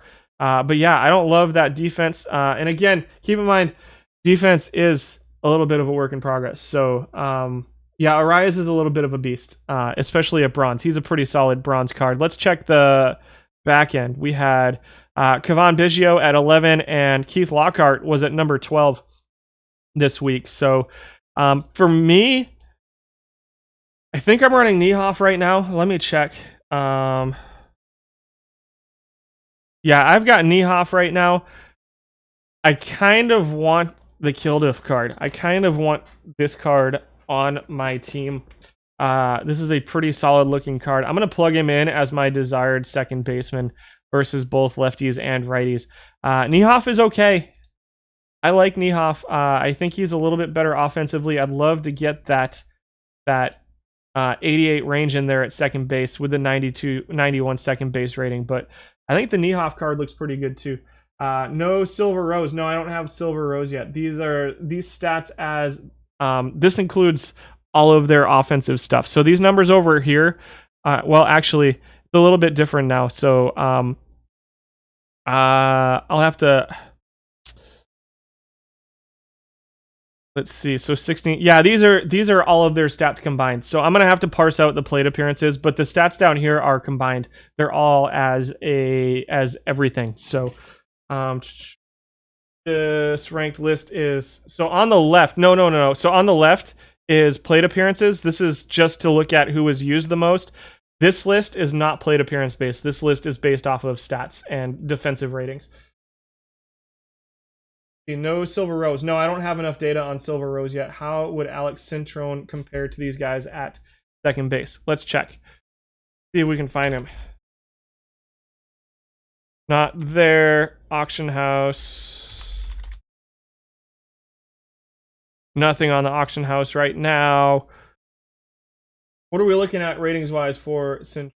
Post a link to Hal Chase's Saber page. He's a shortstop. Gotcha. Let's. Oh, I'm still in a bronze tournament. I might be getting some packs from that. We might have a good 15 packs to open today. See if we can find Cintron in one of these silver tournaments.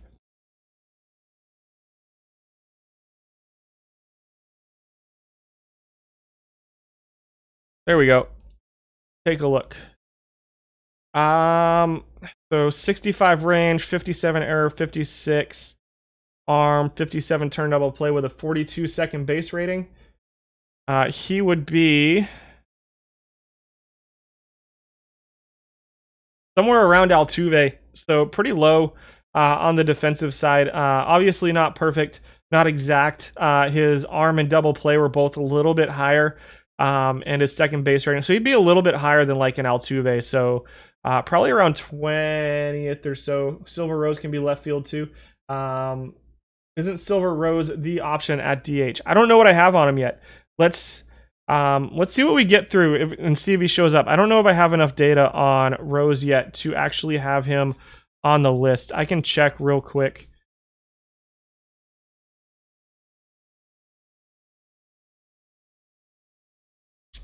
I have 413 plate appearances on him, so we'll talk about him when we get near the end and see what we're getting out of him. So I just don't have enough data on Rose yet for him to be on any of the lists. Let's move to third base. We're going to do third base and shortstop, and then we're going to take a quick break so I can refresh my coffee. He's a silver left fielder, DH. Yeah, he looks, I've heard good things about him. I haven't seen him yet. You have Walsh in your team as a power hitter. The AI puts him as a long reliever. You can go into, do you have your settings set to make sure he's not used as a two-way player? So if you go into, I have to be careful because this is my actual silver team. Game strategy. You can be sure to set him as not a two-way player if you haven't already set it for him. Harry Lord comes in at number 10 among third basemen. We had 12 qualifiers at third base. Lord has some pretty heavy splits versus righties and doesn't look very good defensively. 17th out of 17 defensively, which I'm not very surprised at. Offensively, he grades out number 10. I mean, number 1 in batting average with a 303. All-time grades out 10th. We'll see if he pops up on the designated hitter list. But I don't know that his bat is going to be good enough to get on that list either. Over 797 plate appearances. 292 average, over 1,500, 408 slugging, steals. So he does steal a little bit versus righties.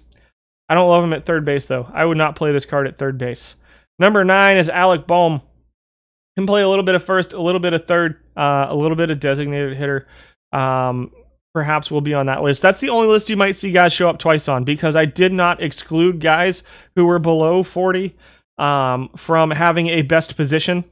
But Baum is definitely, I think, a designated hitter kind of guy. Yeah, no problem, Chasten Ruin. And yeah, you're welcome. Baum mashes lefties. 73 contact, 66 gap, 70 power, 59 eye, 64 avoid Ks. Not too far off of that versus righties. Offensively grading out 9th among third basemen. Second, however, in on-base percentage, 4th in weighted on-base average, 5th in average, and 4th in slugging, 4th in home runs as well. Doesn't really run. Can steal, isn't necessarily a negative, maybe a negative base runner in base running, but not necessarily a negative base stealer. All time, it's a 349 weighted on-base average, high teens in home runs. So not a ton of home runs, but very good batting average, very good on-base for Alec Baum. Your 67 rated silver, or not silver card, bronze card here in silver. Number 8 is JD Davis. 348 weighted on base average for him this week. 352 on base percentage puts him at number 1. Home runs per 600 is high teens. The existence of curly carcavice implies the existence of Peyton wavy carcavice. It does. Second in walks, so he'll walk a bunch. He's going to strike out a bunch too, 10th out of 12 in strikeouts, but number 1 in on-base percentage. All-time, number 4 in on-base percentage. Defensively, we're looking at 12 out of 12 defensively, which I'm surprised to see him. Let's see. Oh, Baum's arm must help him out a little bit here. No, not true. Oh, no, he's 12 out of 17 defensively. So keep in mind that your defensive value is out of the all-time qualifier category, not out of this current period. So 12 out of 17 all-time for JD Davis. Offensively all-time, he's 4th in weighted on base average, 4th in offensive value for him. 274 average, 349 on base percentage, third in slugging. This is your live JD Davis. Number 7, Gio Urshela. Live Gio Urshela comes in at number 7. Lefty splits for him just a little bit. 14 points of gap. Actually 11 points of power versus righties. 7 points of I versus righties and 5 points of avoid Ks versus lefties for Gio Urshela. Ranks 12th offensively, but ranks top 5 defensively among third basemen. So solid third base defense to go with, middle of the pack offensive bat, 7th over this period, which is right kind of in the middle for Urshela. Readily available card too. Let's see. Bowman negative base runner. How many guys can score without ever? That's a fair point, Norgar, on Alec Baum. Not too many guys get credit for scoring a run without touching home plate. Number 6 is Alex Cintron. So here's Cintron actually shows up at third base with a 53rd base rating. I don't love the 56 arm. He does grade 9th, which is right in the middle of the pack defensively among third basemen. Offensively, you're seeing a 290 average, 332 on base percentage, 328 weighted on base average, 411 slugging, mid-teens home runs, all-time grading out 4th all-time, 8th offensively, all-time at third base. 338 weighted on base average, 342 on base percentage, 296 average. So since I had the question about him at second base, let's talk 338 weighted on base average at second base would be somewhere around top 10 offensively at second base for Cintron, probably. Back to him, who was at 6. Heavy lefty splits, so 15 points of contact, 10 points of gap, 11 points of power, 8 points of I, and 18 points of avoid K. So platoon him if you can. I don't think he looks terrible against righties, though. I think that's definitely playable against righties. I think I'd probably try to platoon him. You forgot about Johnny Shaka's bronze. I am in it tonight. I am not sure what my team's going to... I've been working hard on the bronze team over the weekend, and I'm not in love with it right now. Definitely not in love with it right now. And I haven't been able to get my hands on some of the cards I want for it, too. That's Cintron at number 6 at third base. Number 5 at third base is live Josh Donaldson, grading out 10th defensively, but putting up some pretty impressive offensive numbers this week. Over 700 plate appearances, 343 on base percentage, but just a 240 average. He will walk. He will strike out, 11th out of 12 in strikeouts, but mid-20s home runs. A little bit of base running ability. That's really high. 8.8 net steals per 600 seems like a lot for a guy with 27 speed, even with a 79 steal rating. So, I might have to rethink in 22 how I adjust my steal sliders, because I definitely would not have him stealing very often, even with a 79 steal rating. But it appears that Josh Donaldson has the ability to be an effective base stealer. 334 weighted on base average over this period. All time, though, 11th with a 319 weighted on base average, just a 335 on base percentage, and a 224 batting average is pretty bad. Again, pretty big splits here versus lefties as well for him. Besides the Diamond Rivera, you just pulled a perfect live Lindor. Outstanding. That's 20 packs. Don't let him run. He's got bad hammies. You've been playing best Build a Legend Cameron at third base. Interesting. Or wait, what are we talking about? You won a quick bronze last night, so you feel pretty good. Congratulations, DA 180. Who do you play in center for bronze tourneys? I don't know off the top of my head. This morning was all silver, and so I try to purge as much information as possible. I'll take a look at it, though, before the end of the day. I really don't know who I'm running at center field right now in bronze tournaments. I don't think it's Kiermaier. It might be Kiermaier on my bronze team right now, but I'm not sure off the top of my head. Moncada comes in at number 4, grading out 6th defensively with pretty good range and pretty good arm at third base. The 49 error is a little bit concerning, but there's not a ton of defense here at Silver at third base. Pretty solid right-hand splits for him. 4 points of contact, 12 points of gap, 12 points of power, 10 points of I for him versus righties. for Moncada.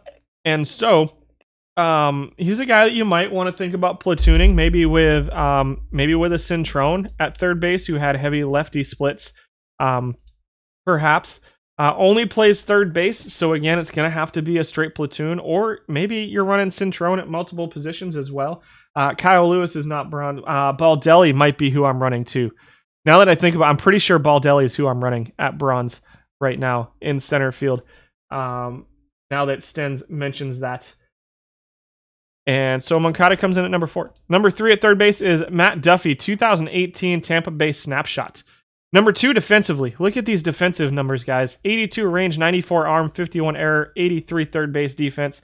Offensively, kind of a step behind some of the other guys, but 266 average, 328 on base percentage, a little, not really any speed, OPS of 655, 295 weighted on base average, graded out third offensively this week. All time grades out like 13th offensively. It doesn't look great all time. I'm in the market for a new chair, as I mention every week. A little bit of splits versus righties. So again, maybe if you can platoon him with a Cintron at third base, that might be interesting to me. It's not a huge split though. It's 7 points of avoid K. The eye's actually lower. 4 points of contact. I think he's going to continue to be a pretty solid batting average on base percentage card, but not any power, which if you're looking for power out of third base, then I think you're going to want to shy away from him, but he's solid defense. This is kind of like that. I don't want to put him in the same category, but good defense, slap hitting third baseman like Boggs. Like Silver, obviously not as good as Boggs, and Boggs was never this good defensively either, but just an interesting on-base percentage third baseman to me. I'm kind of leaning a Duffy versus righty, Cintron versus lefties platoon, based off of what I'm seeing so far. Number 2 is Andujar, 68 Miguel Andujar, grades out 14th defensively. Offensively put up silly numbers this week in 300 plate appearances, just made the 300 cutoff in plate appearances. 381 weighted on base average, second in batting average at 301, 340 on base percentage. That defense is just atrocious at third base all time with a 347. I don't like Andujar at third base. Just a really solid week for him this week, grading him second offensively. All time, even all time, he just doesn't stack up. Number 1, special edition third base, Brooks Robinson. Well, there's who I have running at third base. Number 1 defensive value, number 1 offensive value this week with a 341 weighted on base average, 778 OPS, 437 slugging, was second behind only Miguel Andujar's 542. Yeah, that is a dumb number right there. And he misses the designated hitter cutoff by 2 points, does Miguel Andujar. Maybe we need to raise the designated hitter cutoff to 50. We'll talk about it. But Brooks Robinson comes in at number 1. This is your special edition, ranks number 1 all time as well. 7th offensively all time for him. Very good defense, pretty good offense. He can play against both lefties and righties. He's pretty easily available. So I mentioned fatigue. You used to just set everything to play till tired, but it seems that letting people play a lot longer than you'd like. EBC in New York City too. I am still working on that. Stop eating my hair. I am still working on figuring out fatigue. I'm going to try to fit in some fatigue discussion at the end today once we get through all the hitters. So we'll see. Yeah, Andujar does rake. Complete your live rewards. Yes, Brooks Robinson is a pretty spectacular reward for your Orioles live collection. There is a hidden gem center fielder out there. He's been winning you games. We'll see if he pops up. In silver or bronze, Rez. Finally, Brooks at third where he's supposed to be. Agreed. I agree. So I know there was a lot of discussion when the training and whatnot first came out. I love Brooks Robinson at third base. This is a stellar third base card. Live collection, completion set. I think you might be able to coax more out of you might be able to coax a little bit more out of a Duffy / Cintron platoon, but Cintron looks like an interesting. Cintron won't be on the utility player list today because I upped the cutoff to 50 at 3 or more positions. So I don't hate the idea of a Cintron Duffy platoon, but the fact that Robinson looks really good from both sides of the plate, or even like maybe a Robinson Duffy platoon. Where's Duffy? Maybe. But I think the fact that Robinson can play every day at third base and do well defensively, I think that he's a pretty solid option here at third base and pretty easy to get too, if we're all being honest. Cintron as a utility guy looks pretty nice. Yeah. Even in 21, you couldn't turn guy. Yes, agreed. Can I show 11 and up real quick? Sure. There were only 12 guys who qualified at third base. Number 11 was Kyle Seeger. Live Kyle Seeger looks like a pretty good hitter versus righties, to be honest, and grades out fourth defensively. And number 12 was Bill Rigney, who is a shortstop by trade but has a high rating at third base. And that's all that I had that qualified this week at third base with 300 or more plate appearances. I do like Robinson, though. You pulled a Chapman from a drop pack. Congratulations. And so there you go. Charlie Dexter, I think we're going to see him somewhere else. I think. Let me find Dexter. Is third base Charlie Dexter's highest rating? JPAC? So for those who showed up late, I changed the way that I put players out. So they're only at their highest ratings at this point as well. Pulled Chapman from a bronze pack. You can set player-specific strategy to rest players earlier. Yeah, I will try to fit in some strategy, some fatigue strategy at the end. It is still a huge work in progress for me. I spent a couple hours at the computer yesterday, much to my wife's chagrin, messing around with fatigue options in bronze tournaments. And so I'll try to talk about it at the end. Oh, you're talking bronzes. Yeah, I'll ignore Charlie Dexter. Shortstop, Starlin Castro comes in at number 10. We had 16 qualifiers, 17 all-time. Starlin Castro comes in 10. This is your 2014 All-Star, Starlin Castro, who put up a 316 weighted on base average, 12th defensively. I don't have too much more to say about him. He's not... nothing he does really stands out to me as particularly usable. Just a 313 weighted on base average, right around 10. He doesn't make up for his okay but not great defense at shortstop by being very good offensively, and so he's at number 10. Number 9 is Benji Gill, grades out 9th defensively. Shortstop is very heavily weighted defensively. Let me check. We talked about shortstop. Like I said, there was like a 16-point gap. So some guys with lower offensive stuff may move up the list here. Hopefully it'll be pretty solid defense at the top of this list if I did everything right. Benji Gill comes in at number 9. 88 range, 72 shortstop rating for Gill is 9th, right in the middle of the pack defensively for Gill. A little bit of a split versus righties. They kind of splits back up. His eye and avoid K is better versus lefties, but his gap and power a little bit better versus righties. I don't think it's an unusable card by any means, but I think there are better options out there. 319 weighted on base average all time, has him ranked 10th all time out of 17 players. 273 batting average. A little bit of power, top 5 among shortstops in power, but I think that you're looking for other things out of your shortstop in power than power as well. So number 8 is future legend Tyler Freeman. Grades out 16th defensively, but is very, very good offensively, is this future legend Tyler Freeman. Plays shortstop and a little bit of second base. The second base rating is concerning. Good night, Rez. Have a good night. Thanks for hanging out with me today. And you are welcome. 281 average for Freeman this week, 344, 424 slugging, 768 OPS, and a 339 weighted on base average.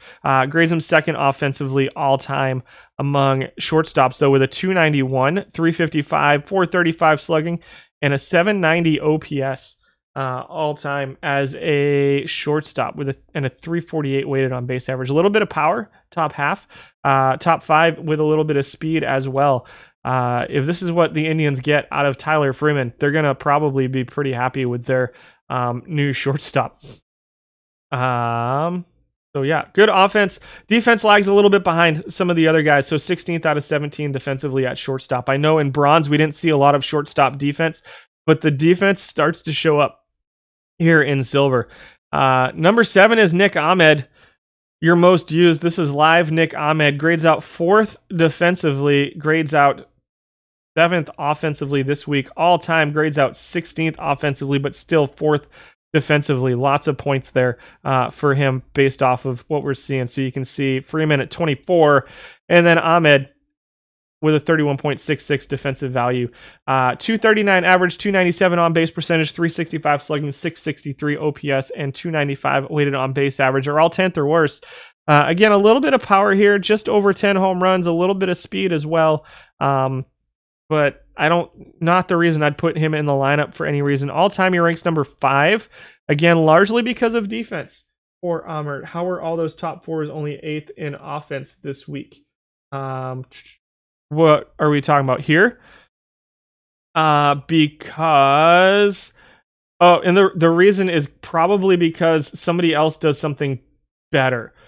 So yeah, they're all 4s, but it takes kind of everything into account, and steals as well. So we'll have to see who the rest of the guys are that are ahead of him in offense this week. We can take a look at the list and see if we can't figure out why those are there. Yeah, the Freeman card looks good. Not my favorite card on this list. Ahmed comes in at number 7. Number 6 is Simmons. Who's your number 1 defensive shortstop? This is your live 2021 Andrelton Simmons. Offensively drags a little bit. The worst offense. He's showing number 6. Wonder if there's something 7, 6, 5. Well, let's not spoil it just yet. Oh, you know what? I know why. The reason, I'll have to fix that. So the reason being, it's pulling. This should not be current offense. This should be current value, not current offense. That's why. I know exactly what happened there and why all of those 4s for Freeman turned into an 8 is because this is his overall. This is including your defensive value, is why. So I messed that up. And we'll fix it for next time. Yeah. He's probably right around top 5, 4th or so offensively. So apologies there. Hopefully that makes a little bit more sense. That explains why they're like 20 points higher than all time. Oh no! All my secrets are over there. Next up, we did Ahmed. We did Simmons.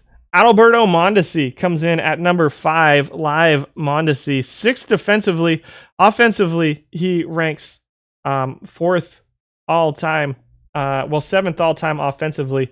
And so 312 weighted on base average, 717 OPS, 431 slugging.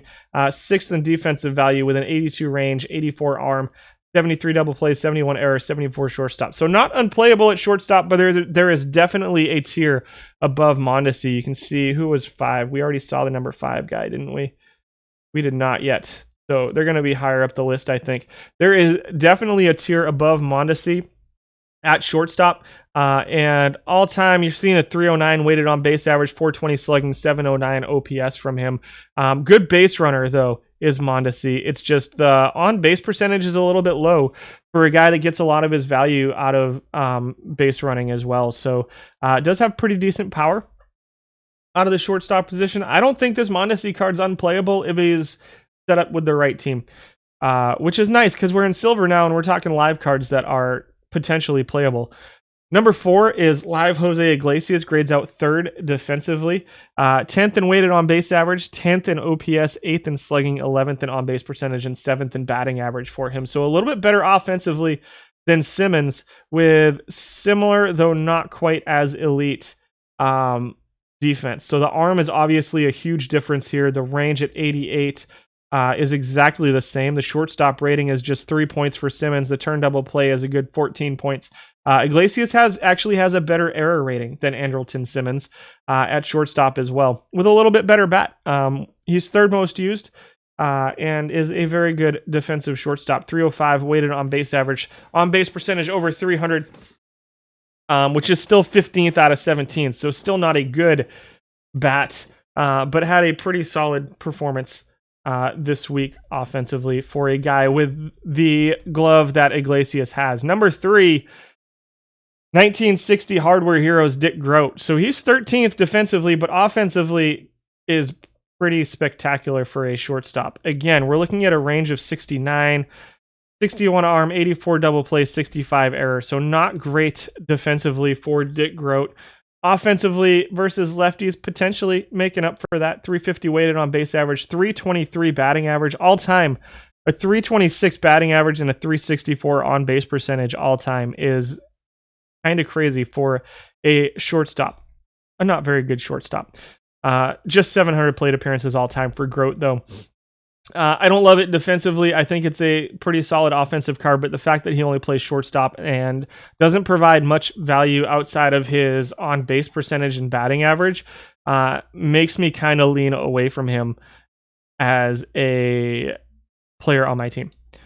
Number 2 is Live Didi right now. Grades out 14th defensively, but put up some silly numbers this week offensively in just 300 plate appearances. 280 batting average, 323 on base percentage. Number 1 in slugging OPS and weighted on base average this week at 498, 821, 354 overall. Potentially a designated hitter, yeah, for him. But a 339 weighted on base average all time. Ranks 8th all time. Even with his solid offense, I think that his defense drags him down just a little bit too much. It's not unplayable defensively. He is definitely not in the top tier defensively here at shortstop, though, at 14. Your number 1 shortstop for this week, future legend, Nick Allen. Grades out number 2 defensively. 87 range, 76 arm, 79 turn double play, 95 error, 87 shortstop rating. Just a tick behind Andrelton Simmons and a tick above Iglesias defensively. So right in between those guys is where he slots. The range is 1 point behind Iglesias. The shortstop rating is right there. The arm is right there with both of them. The turn double play, the infield error is just above both of them, I think. I think he's got the highest infield error rating out of the 3 of them. 87 for Iglesias, 74. Yeah, the highest error rating out of the 3 of them. So your 3 really elite guys here at shortstop are Allen, Iglesias, and Simmons. And Allen has the highest error rating of all of them. We'll check. We'll see where he's at, where Jazz Chisholm's at. We'll see if we can find him on the list. Pretty big splits versus lefties, so not big, but 4 points of avoid K, 1 point of I, 8 points of contact, and 3 points of gap. Power is not really a thing for him. All time with a 337 weighted on base average has him 5th among shortstops, 5th in OPS, 7th in slugging, 2nd in on base percentage. So he's providing you defense that's just as good as those other 2 guys, with a little bit of offense to go along with it. Chisholm. Let's see if we can't find him. Jazz Chisholm comes in at number 11. Grades out 15th defensively, but offensively looks pretty solid. 7th in weighted on base average, 8th in OPS, all time with a 320 weighted on base average, 326 on base percentage for Chisholm. You've been using Danny Thompson. Let's see if he shows up on the list. 12th was Miguel Rojas. Live Miguel Rojas, 5th defensively. Pretty bad offensively. 15th out of 17 all time offensively. Number 13 is Felipe Lopez, 2005 Cincinnati Reds, 17th, the worst defensive shortstop on this list, a 37 shortstop rating. Let's not play him at shortstop. And you can see not too many people are. 14 is Ahmed Rosario, Live Rosario, top 10 defensive value with an okay bat. Plays multiple positions, so second base, third base, and shortstop, as well as a little bit of center field. Would not be surprised to see him show up on the utility list. But I don't know if his bat sticks with some of those guys. You might have to get rid of Jazz. 15 is Bill Russell. 7th defensively, 11th offensively, 309 weighted on base average. And the last one, there's Danny Thompson, who we were asked about. 522 plate appearances, was 15th offensively this week with a 281 weighted on base average. Grades out 17th all time. Doesn't really run. Defense looks okay. Middle of the pack defense. I think there's those 3 guys that are just that step above everybody defensively. And then of the 3,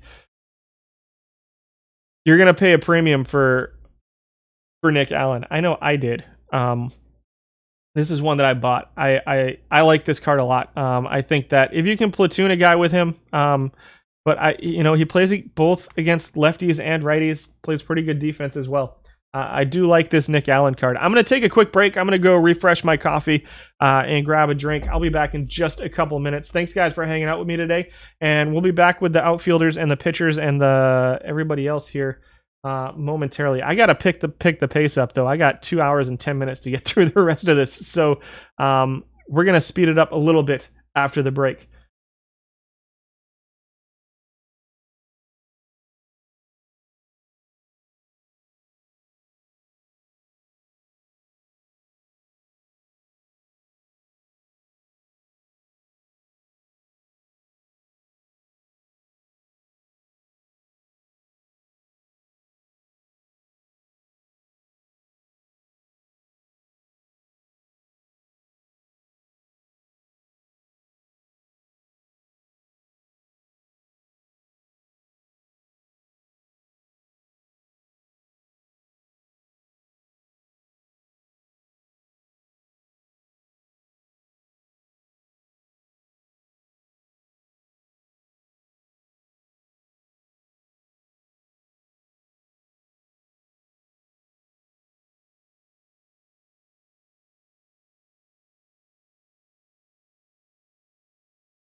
Welcome back. All right, let's burn through the outfielders, shall we? We got left field, center field, right field. Oh, look at those new buttons down there. You're going to have to bear with me just a little bit. I've been dealing with a bit of a sore throat, allergy sore throat for a little bit, and it's catching up to me here after I've talked for an hour and 45 minutes. So I will do my best the next couple hours to get through all of this. But if I just start flicking through cards, it's because I can't talk anymore. Let's do this quick. Bobby Kielty comes in at number 10, 2002 rookie sensation from the Minnesota Twins. He comes in at number 10 in left field. We have a lot of outfield qualifiers, so I'm probably not going to be able to go through all of them by scrolling backwards, but if you have specific guys, let me know who you want me to bring up. You can see down here we have 45 all-time qualifiers in left field, and so Kielty at 24th defensively is kind of right in the middle of that pack. We had 29 qualifiers this time. Just 339 plate appearances. He was 10th in weighted on base average, 7th in OPS slugging, and on base percentage was Bobby Kielty at number 10. Number 9 is Jesse Winker, live Jesse Winker. Your number 9 most used all time. 23rd defensively, again, right in the middle of the pack there. Defense in left field was weighted down just a little bit. I found that my initial defensive calculations had really, really bad offensive players at the top. So we'll see what the top of the list looks like now. 7th in weighted on base average, 831 OPS, 4th in on base percentage for Winker, but 23rd defensively keeps him out of that top tier. 25 plus home runs. Solid power numbers for Winker this week, 19.75 all time, 368 weighted on base average all time is pretty solid. A good solid 40 points above all time league average with a really, really good 389 weighted on base average. Again, a little bit of a small sample size on Winker here at just 967 plate appearances. So keep that in mind. Number 8, Hack Miller. Not a single split for Hack Miller versus lefties or versus righties. However, a pretty bad third left field rating of 32 with 31 range, 52 arm, 42 error. He grades out 3rd in weighted on base average among left fielders, 2nd in OPS, 4th in slugging, 6th in batting average. I don't think this is the only time we're going to see Hack Miller on this list. He does qualify by virtue of not having any ratings above 40 as a designated hitter. So will we see him on the designated hitter list? Stay tuned to find out. This week he was 4th in on-base average, OPS, slugging, and a 306 batting average for Hack Miller at number 8. Number 7 is Bill Robinson. 91 power against lefties, 81 contact against lefties, 55 avoid Ks against lefties. All of those pretty significant splits. If you can platoon Bill Robinson and I didn't set my shortstop. We're going to go back to, you know what? I'm just going to do it because let's just do this. Whoops, too far. Nick Allen is getting set as our shortstop. Sorry, I forgot to do that. Where were we? Bill Robinson. Thank you. Let's see. Someone catch you out on top 3, catcher and first base. Thank you, Meme Lord. Much appreciated. Robinson grades 6th in weighted on base average, 5th in OPS, 2nd in slugging, 4th in home runs, 28.26. All time, his numbers are pretty similar. 364 weighted on base average all time, 513 slugging for him. The on base percentage a little bit low, 31 out of 45, but still not atrocious at 327, which is right around league average. Lots of offense here in left field. 28.36 home runs per 600. Yeah, Dalbeck was 3. Yuck. I did not like Bobby Dalbeck at number 3. Number 6 is Live Lords Gurriel Jr., another guy with a little bit of a split versus lefties. Plays some good defense in left field, number 8, but 22nd offensively among left fielders. And I'm really curious to see the rest of this list. We may have to make some adjustments to left field defense. 363 weighted on base average, though, this week. All time, he ranks 18th.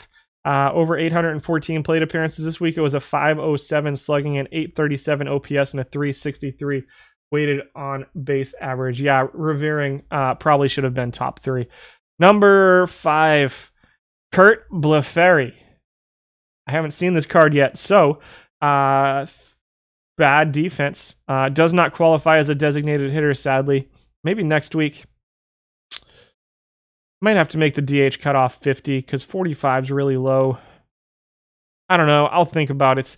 But 383 weighted on base average, 877 OPS, 497 slugging, 379 on base percentage, 15 points of power towards righties, 3 points of gap, 2 points of gap towards lefties, 13 points of contact towards righties, 3 points of eye, and 12 points of avoid Ks. This is potentially the right-hand side of a platoon if you are okay with a guy with these defensive ratings playing right field. Perhaps the right-hand side of a designated hitter platoon as well.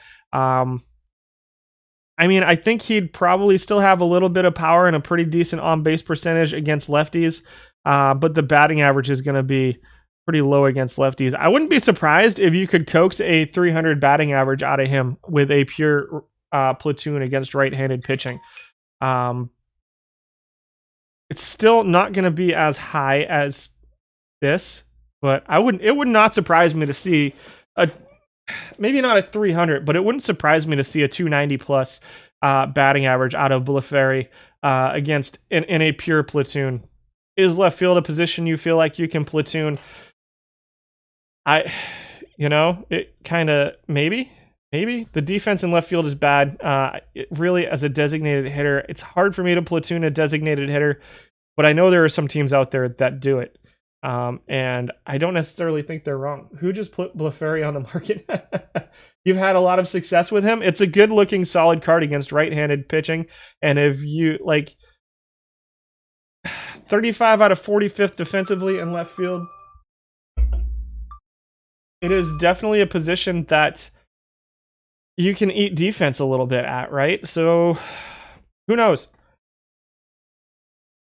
I don't know that I love him. His bat looks really good. Number 4 is Jay Payton. Number 3 defensively, pretty bad defensively. Plays a little bit of left field and center field, so he won't qualify as a utility guy. I don't love him in left. All-time ranks 25th. Just had a pretty solid 490 plate appearances over this week with a 361 weighted on base average and an 826 OP. What's up?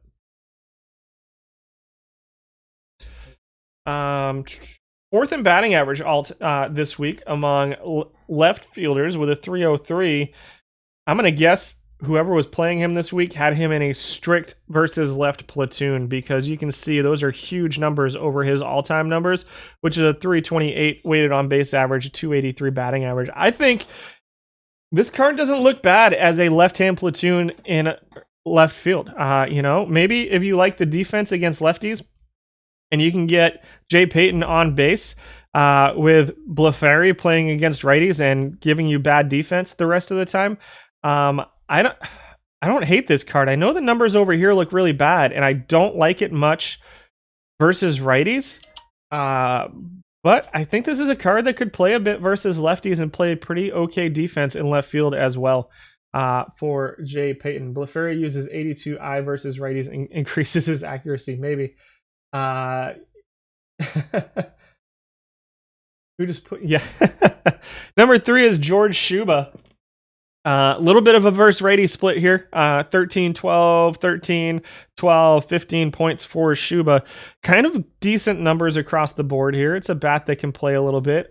Defense that's not very good. So Schuba again kind of in that Bleferi range. I just think Bleferi is better. Bleferi is a better looking bat versus righties. Maybe even a better looking bat versus lefties. Schuba this week, though, put up a 396 weighted on base average, which was number 1 among left fielders. A 905 OPS this week, over 657 plate appearances. So it's not an exceedingly small sample size at that point, but it's still pretty small. All time, the other 200, 300 plate appearances weren't nearly as good. So, interesting looking card. I don't love it. Maybe designated hitter, but I don't know that. That's a really high number. Bleferi. Okay, I'll try to fix that. 905 OPS is crazy. 855 all time, though, is third among left fielders. All time. Ranked 6th all time. Number 2 is Bill Lamar. Another guy with some versus righty splits. A little bit better defense. 45 range, 51 left field rating, 67 arm. So not as bad defensively as the Bleferi, but still not great defensively. Offensively, put up a 384 weighted on base average, an 893 OPS, and a 547 slugging with a 330 batting average, did Lamar. Solid righty splits, maybe. Again, platoon, lots of good left fielders versus righties. Even Bleferi was better versus righties. Jay Payton, Bill Lamar, platoon, who knows? Number 1, Build-A-Legend, Tim Raines comes in at number 1. Here's our first Build-A-Legend on any of my lists at this point. All right, so what do we think about him? 5th in weighted on base average, 10th in OPS, 428 slugging, 392 on base percentage, and a 299 average. How's he number 1? Defensively, grades out a little bit above some of those other guys. So decent defensive values, 38 range, 51 left field, the arm and the error. So he's getting some bonuses based off of his error rating that I don't necessarily think that he should be this high. thanks to his defense. That speed, yeah, the speed is good. That's what's doing it. That's what's putting him so high, is the 62 steals per 600 is knocking him up super high with a really good on-base percentage to go along with it. I mean, what can you say? Here's your left-hand side of the platoon too, right? So I think we're gonna go ahead and say my goal is to have Rains in left, and what do we like? We like Lamar, or do we like Blefrey? Maybe Lamar. I'm gonna plug Lamar in as my left fielder, as my desired left fielder versus righties. Let's check out the other guys a little bit higher up. Who are we looking for? He's the first build a legend you got. His defense is weak, but the offense is good. But the bronze Reigns might be better. Perhaps. Guilty at 10. Tommy Pham at 11. DeJesus at 12. Brantley, your number one most used at 13. Solid right-hand side of a platoon, though, is Brantley. 80 contact, 80 gap, 80 avoid Ks versus righty. I think he's getting dragged down a bit by not being platooned. Brantley might be an interesting right-hand side of a platoon with Reigns. Actually, I'm going to do that instead of Lamar. I didn't see Ellis. Let's see. We're looking for Stanton Snyder. Rose might be better unless Coco didn't make top 10. Let's see if we can find them. Brenton Doyle at 14, future legend. Jock Peterson at 15. Bing Miller at 16 out of 29. Pete Rose, here's your build-a-legend Pete Rose. Right now with a 293 batting average, 341 on base percentage, 425 slugging, 767 OPS, 337 weighted on base average. Okay defense, 53 range. 53 range, 56 left field rating, 36 arm, 60 error for Rose and left. Decent right field. Looking like a decent right field versus righties. Not bad versus lefties. The 89 avoid K versus lefties with the 86 contact. He's going to have a pretty spectacular batting average versus lefties. Hit for a little bit more power versus righties. Still have a pretty good batting average. Will Pete Rose. Yeah, this is a pretty good looking card. Small sample size, so keep that in mind. 413 plate appearances. Maybe just not optimized just yet. Ivan Calderon at 18. Lou Skizis at 19, Eric Young at 20, Chet Labs 21, Juan Rivera 22, Josh Devore 23, Chris Taylor 24. This is where Chris Taylor pops up. Interesting utility option is Chris Taylor. There's Coco Crisp. So let's check Coco Crisp out. Ranking 10th defensively. The arm hurts him. I'm probably not discounting arm enough in left field defensive ratings right now. In fact, I might not be discounting it. I may just be grading it as a 1. Let me go check. Because that range and that defense, the range and left field rating should have Crisp higher defensively than that, I feel like. So let's see. Advanced. Let's see how I'm calculating left field defense. Because that's one where I really think he should be higher. So right now, arm. Let's do... This is going to change the whole list, but let's do this. And discount arm just a little bit more and see where that moved him to. Let's go find Coco Crisp now. Still, just moved him up to 8th. So the range and the left field rating should have Coco a little bit higher. I think he played perfect draft 2 days ago. Silver Rose was the MVP of 3 separate rounds. Again, I think it's just a small sample size on him. Coco's bat looks really bad. Oh, I need to get rid of the thing. Sorry. Advance. 27th offensively, 37th all-time out of 45. So Coco's bat looks pretty bad in left field. AJ Pollock at 26. Steve Kemp, 27. Dylan Carlson, 28. And Schwarber at 29. Yuck. That's my guy. We need a Dylan Carlson upgrade. Yes, Coco Crisp, the player you most want to eat for breakfast. Let's find Rose again and talk about him. I think this is probably some small sample size issues going on here for Rose defensively at 18th. I mean, it's a solid looking card. This is a card that's going to have a good batting average. I think that you're seeing a little bit of a small sample size issue here for Rose, and I don't know that I play him at second base. Probably, definitely interested in him in left field. Arm, I might just have to take Arm completely out for left field. He doesn't look that bad defensively. How are there so many guys ahead of him defensively? The Brenton Doyle's at 7th with a 68 range, 48 errors, 75 lift. I mean, defensively, he is what he is. Not a huge distribution, so probably not. Yeah, it's not a lot of data for him either. I like him. I like him versus lefties and righties. I'm gonna stick with what we went with for now. What I went with. Where was it? The Reigns versus lefties, and then I think I went with Brantley right now versus righties. That may change. I may change that over time. Let's move to center fielders. 16 qualifying center fielders. Victor Robles was number 10 and is the only one on this list that I have on my team right now.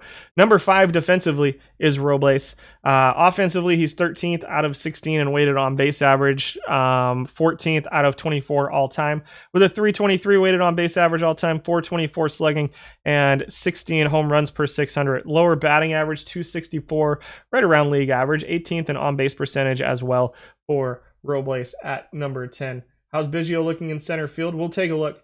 I know he popped up at... No, we haven't seen Biggio yet. So I'm not sure. Number 9, Kiermaier. Number 3 defensively in center field from a 69 rated card. Offensively, pretty bad. 297 weighted on base average is pretty close to spectacularly bad in this format. 303 all-time, 368 slugging all-time is bad. 242 batting average is not good. Maybe as a defensive substitute in center field if you want, but I think that at this point, Kiermaier is kind of useless in this format. Number 8, Jackie Bradley Jr. is your number 1 rated defensive card, but is just as bad, perhaps worse, than Kiermaier offensively. A 279 weighted on base average, 291 weighted on base average. Probably platoon, Reigns and Rose. Yeah, I can see that. I can definitely see a Reigns Rose platoon working out in left field. That's going to be an expensive platoon.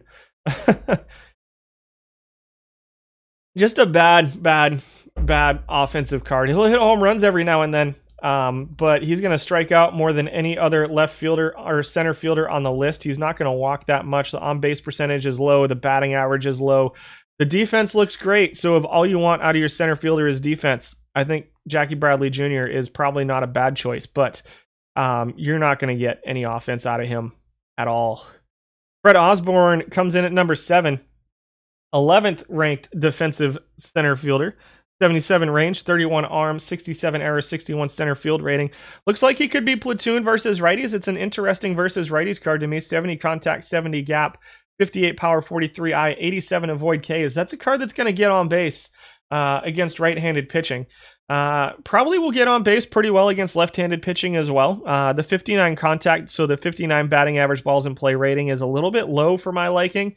But he looks kind of okay in center field. 77 range, 67, 61. You just pulled the Tyler Freeman. Congratulations.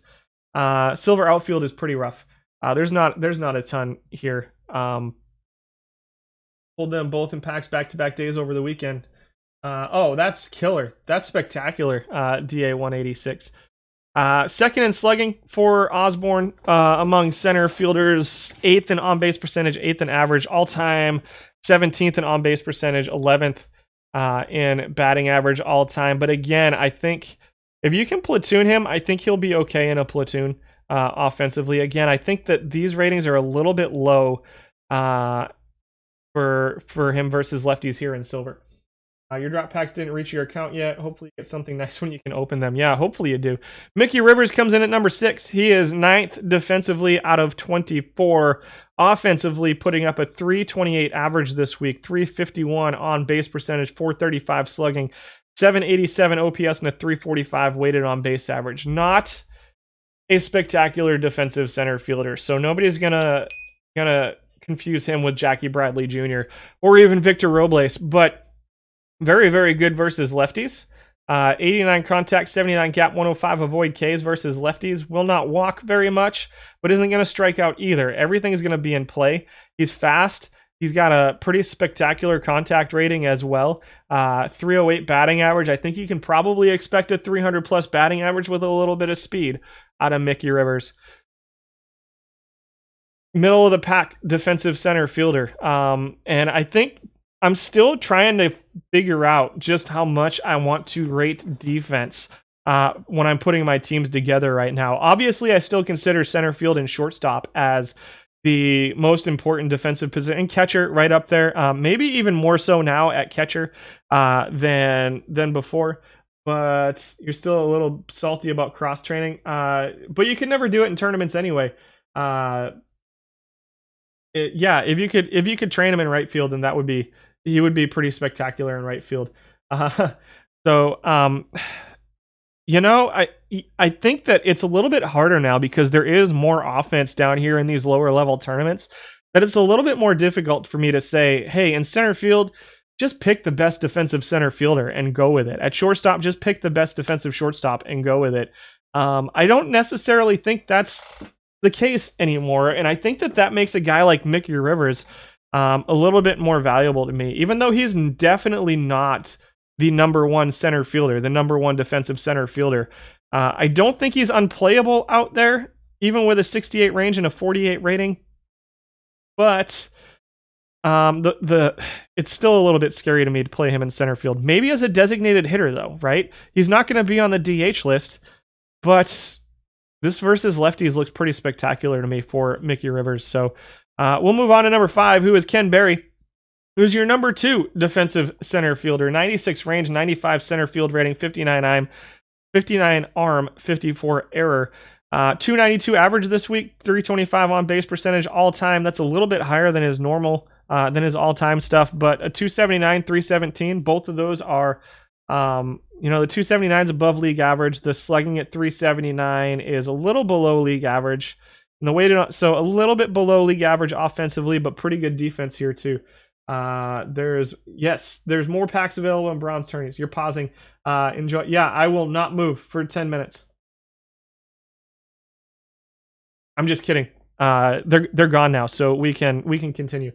All best Sims got more packs. I'm really happy to hear that. I'm pretty excited about that because I do like opening packs. 4th in batting average, 8th all time as far as center fielders for Berry, with pretty good defense to go along with it. I don't hate this card. I don't know that he keeps... It's probably somewhere in between these. 279 seems a little bit low for me for 65, 61, 68, 60. Actually, you're probably going to be closer to 280 than you're going to be to 292 going forward. And he's not a great base stealer. I mean, just kind of mediocre offense for a pretty good defensive card for Kim Berry up there. I don't think he's a terrible option. Oh, you're still here.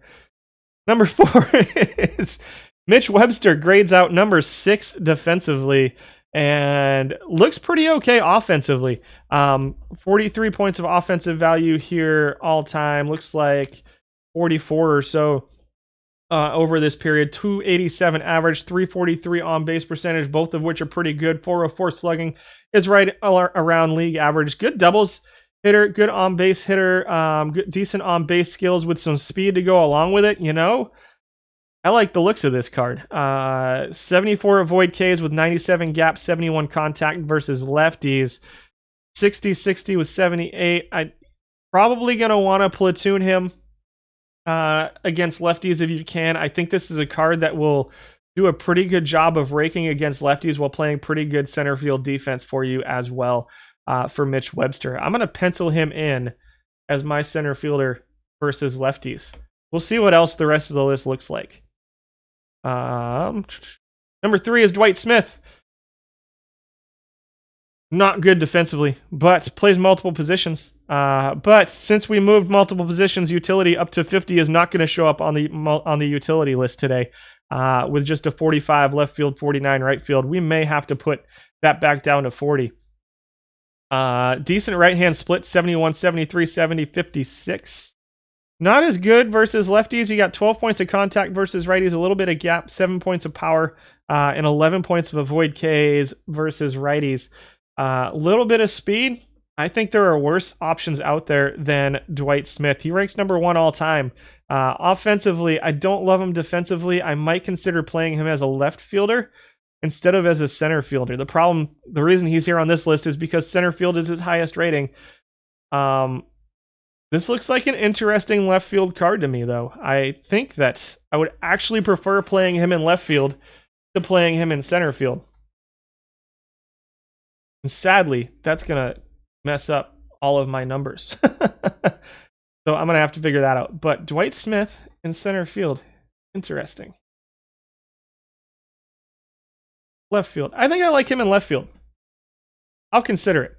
I'll think about what I want to do with Dwight Smith. You don't think he trains up? They don't train up in tournaments anyway. It's a straight 45 with 71 range, but that's better than than a lot of the guys we've seen on the left field list. So he's number 3 here. Lorenzo Cain comes in at number 2.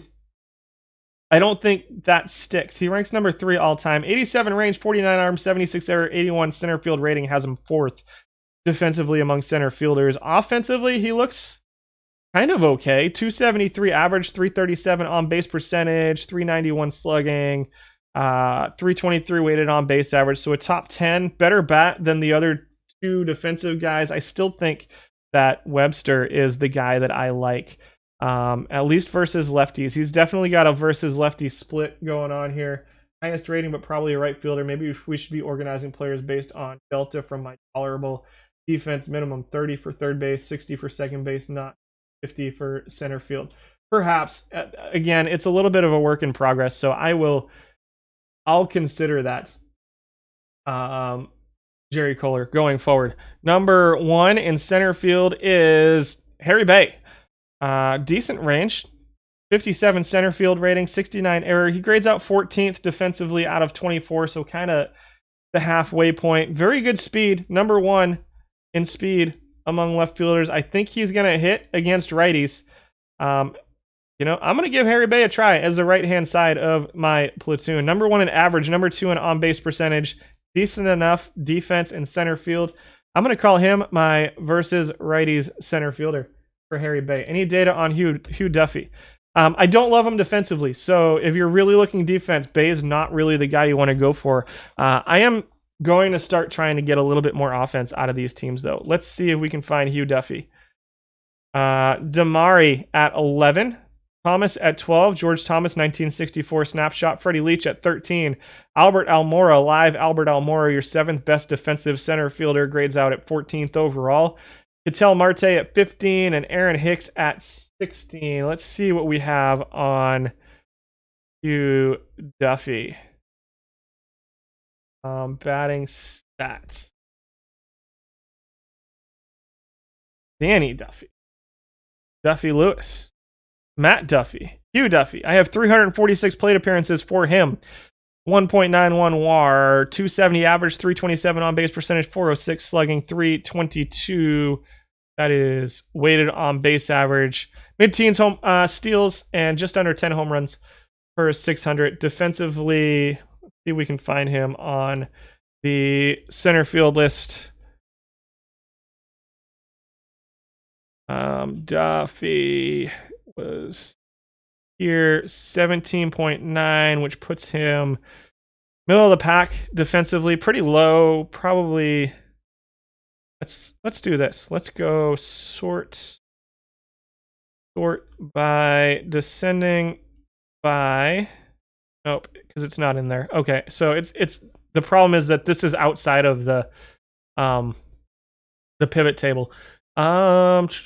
So Duffy at a 17.19 is right in line with middle of the pack defensively for Duffy. Not terrible, not great. Yeah, probably right around 14th or so defensively. Stan Spence, I did not see Stan Spence. Let's see on the batting stats what we have for Spence. And Spence. I got 887. Plate appearances total. Looks like he may not have had enough this period to qualify. I'm seeing 2 WAR out of him, 239 average, 331 on base percentage. So high walks guy, good discipline eye guy, 363 slugging, 314 weighted on base average. So not terrible. There 13 steals, a little bit of speed. Defense, and Freddie Leach. Whoops. Leach, I've got 667. So again, it looks like he didn't have the cutoff to qualify for this period. 2.5 WAR per 600. 272 average is pretty solid. 291 on base percentage is not. 457 slugging, so a little bit of power out of your center field bat, Freddie Leach. Looks like a pretty solid offensive center fielder with some speed. 27 steals, and middle of the pack in strikeouts for Leach. Whoops, that's not. Right fielders. We're moving on, guys. To right fielders. We had 17 right fielders qualify. Lance Richburg comes in at number 10. Number 12 defensively, and back all of positions for Leach. Interesting. I don't know if I've seen the Freddie Leach card. Let me see if I can find one of him. I did not win. Darn it. And he was not in this tournament. So, see if we can find him on the auction house. There's a Tommy Leach. No Freddie Leach up. Auction house right now. Richburg comes in at number 10. 12th defensively. We might see some good defensive right fielders on this list. Offensively, he's 7th among right fielders. Solid 301 batting average, 371 on base percentage. Some splits versus righties here for Richburg. 5th in weighted on base average among right fielders. Number 9 is Jarren Duran, future legend, Boston Red Sox. And if this is what he turns into, I'm going to be pretty happy. I'm pretty excited to see this kid coming up through the system. He can play some center field. He can play some second base as well. We might see him on the utility player list. I'm not positive. 271 average all-time. 334 on base percentage all-time for him. 408 slugging, 743 OPS, and a 329 weighted on base average with a little bit of speed and some power thrown in. 12 home runs. Just a pretty good all-around card. I do like this Jarren Duran Future Legends card. And let's see, some splits versus righties. I'm going to pencil him in for now as our versus righty right fielder. Did I put anybody as my versus righty center fielder? I did, right? It was Bay. I put Bay in as my versus. Let's do it again. Versus righty center fielder. There we go. I'm penciling Duran in for now. We may pick somebody else. Ian Happ, live Ian Happ at number 8. 9th defensively, 67 range, 58 arm, 65 error with a 67 right field rating. Just misses qualifying for utility player, does Ian Happ, but probably could. Maybe we'll change it to 45 instead of 50. 6th and weighted on base average with a 335 all-time. That's even below his all-time. He ranks 3rd all-time among right fielders. 449 slugging, 4th in on base percentage, 3rd in OPS, 3rd in weighted on base average, and top 10 defense. Definite splits versus righties. Not huge. You got 10 points of eye, 13 points of power, and 7 points of gap with 2 points of contact. And avoid K splits the other way. He will strike out a lot. But we'll walk too and hit for some power. Interesting option as a right fielder. I still think I'm going to stick with Duran for now. Turn down his base running slider. That speed base running combo isn't great. The higher speed with the lower base running. Yeah, that makes sense too.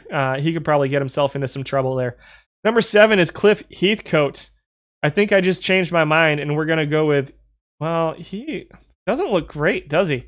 323 weighted on base average for Heathcote. 729 OPS, 406 slugging, 323 on base percentage, and a 248 average all time for him, which is actually above what he was this time. Number 1 defensively, though, in right field. So 93 range, 74 arm, 71 error with a 100 right field rating. Puts him number 1 defensively. I don't love his bat. I'm not going to lie. I think he can get more offense. I want to like this card, too. I agree with you. Meme Lord, I want to like this card. I don't. I think that the fact that his avoid K and his contact, neither one of them are going to help too much, and the eye avoid K contact combination, even though there's some power in there, I think that combination is just holding him back, just enough to make him not a very effective hitter. He is 3rd in strikeouts and 7th in walks. Top 10 in on-base percentage all time out of 20 with really good defense. God, I want to like this card. I don't love it. I just can't. His center, yeah, and as a center fielder, perhaps Cliff Heathcote as a center fielder. It does. It screams center field. You know what? I think that's what we're going to do next time. I think I'm going to rework how players get selected again. So Heathcote would be a guy who shows up on the center field list and on the right field list. I didn't love having guys at multiple positions before, but now I think that I'm just going to rework the way that works. So we'll think about that. Kind of like Heathcote as a versus righties in center field. I really do. There's a 320 weighted on base average in center field. Oh, come on, Excel. Not right now. Just froze up on me for a second, so give me a minute. 324 on base percentage, 320 weighted on base average. Top 10 in center field. He'd be middle. I don't know. I will consider it. For now, I'm going to hold off. Number 6, Doc Miller in right field. Grades out 18th defensively, but putting up a 285 average, 325 on base percentage, 456 slugging, 782 OPS, 340 weighted on base average. Had a good week this week. All time, his numbers don't look nearly that good. 271 batting average, 318 on base percentage, 330 weighted on base average. Has him 11th all time. Does run a little bit. Some good steal action. Let's see. Do players improve over the course of a tourney? No, they do not. And post. Open him when you never take post out. We'll see if he's on the list. I don't see him in the top 10 of use, so I'm not sure if he qualified. Leroy Stanton at number 5 in right field. Maybe a left-handed platoon with Jarren Duran here. Leroy Stanton. Those are some pretty serious numbers versus lefties. 1977 snapshot. Right now, putting up a 340, 493 on base percentage, slugging with a 362 weighted on base average and an 833 OPS. All time, it doesn't look that good. I'm really curious about this card as a left-handed side of the platoon in right field. I think we're going to try it out. I think we're going to throw him on there right now as our versus lefties platoon. We'll see if we like anybody higher on the list for this guy. Yeah, I have a feeling some of this is versus righties is just him playing every day. So for now, we're looking Stanton and Duran as a platoon in right. I got too many platoons going on, so we're going to be over full on players, and I'm going to have to figure that out. I'm probably not going to be able to do that on screen. Nick Swisher comes in at number 4. All-time ranks number 1, guys. 15th in defensively in right field, but again, it's right field, so it's not unplayable. A 62 range, 72 error, 57 right field rating. Right field defense is not something we've seen a lot of up to this point. Offensively, a 364 weighted on base average for Swisher. But in just 949 plate appearances, we're seeing 20 home runs, 371 weighted on base, 378 on base percentage for Swisher. Number 3 is Corey Snyder.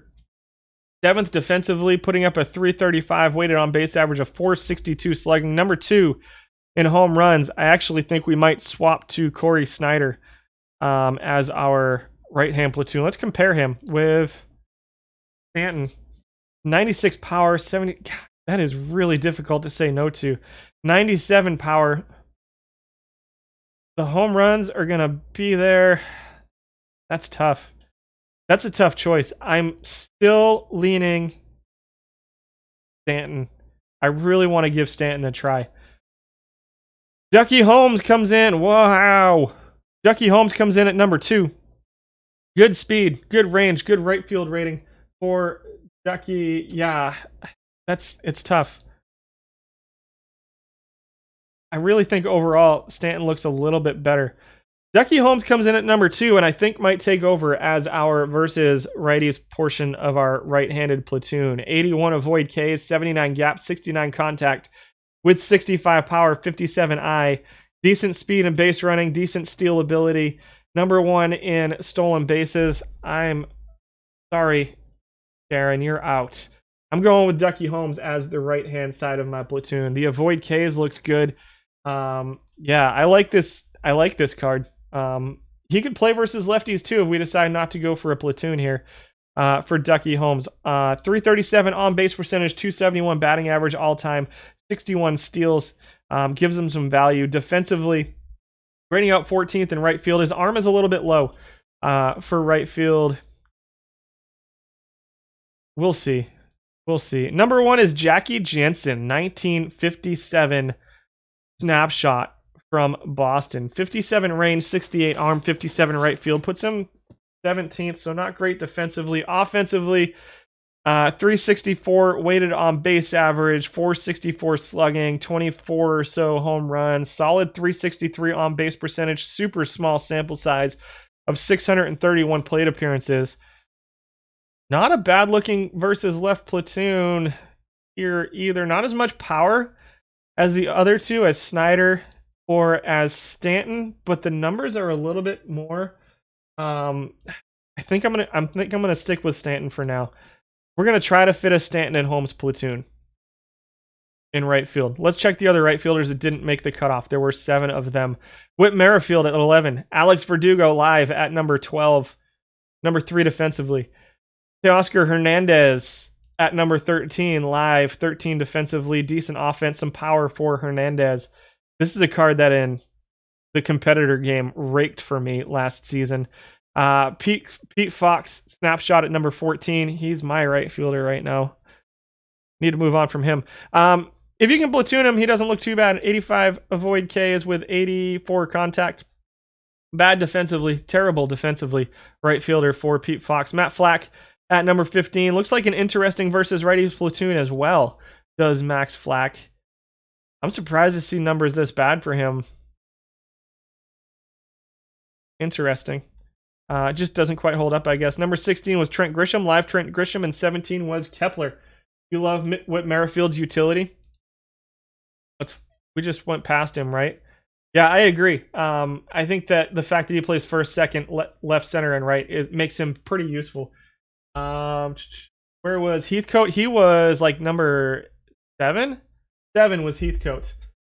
And so Heathcote's interesting. He's an interesting versus righties potentially. I don't know. Right field's tough. I would spend a lot more time looking at these guys, but I have to get going just a little bit. Way behind schedule today.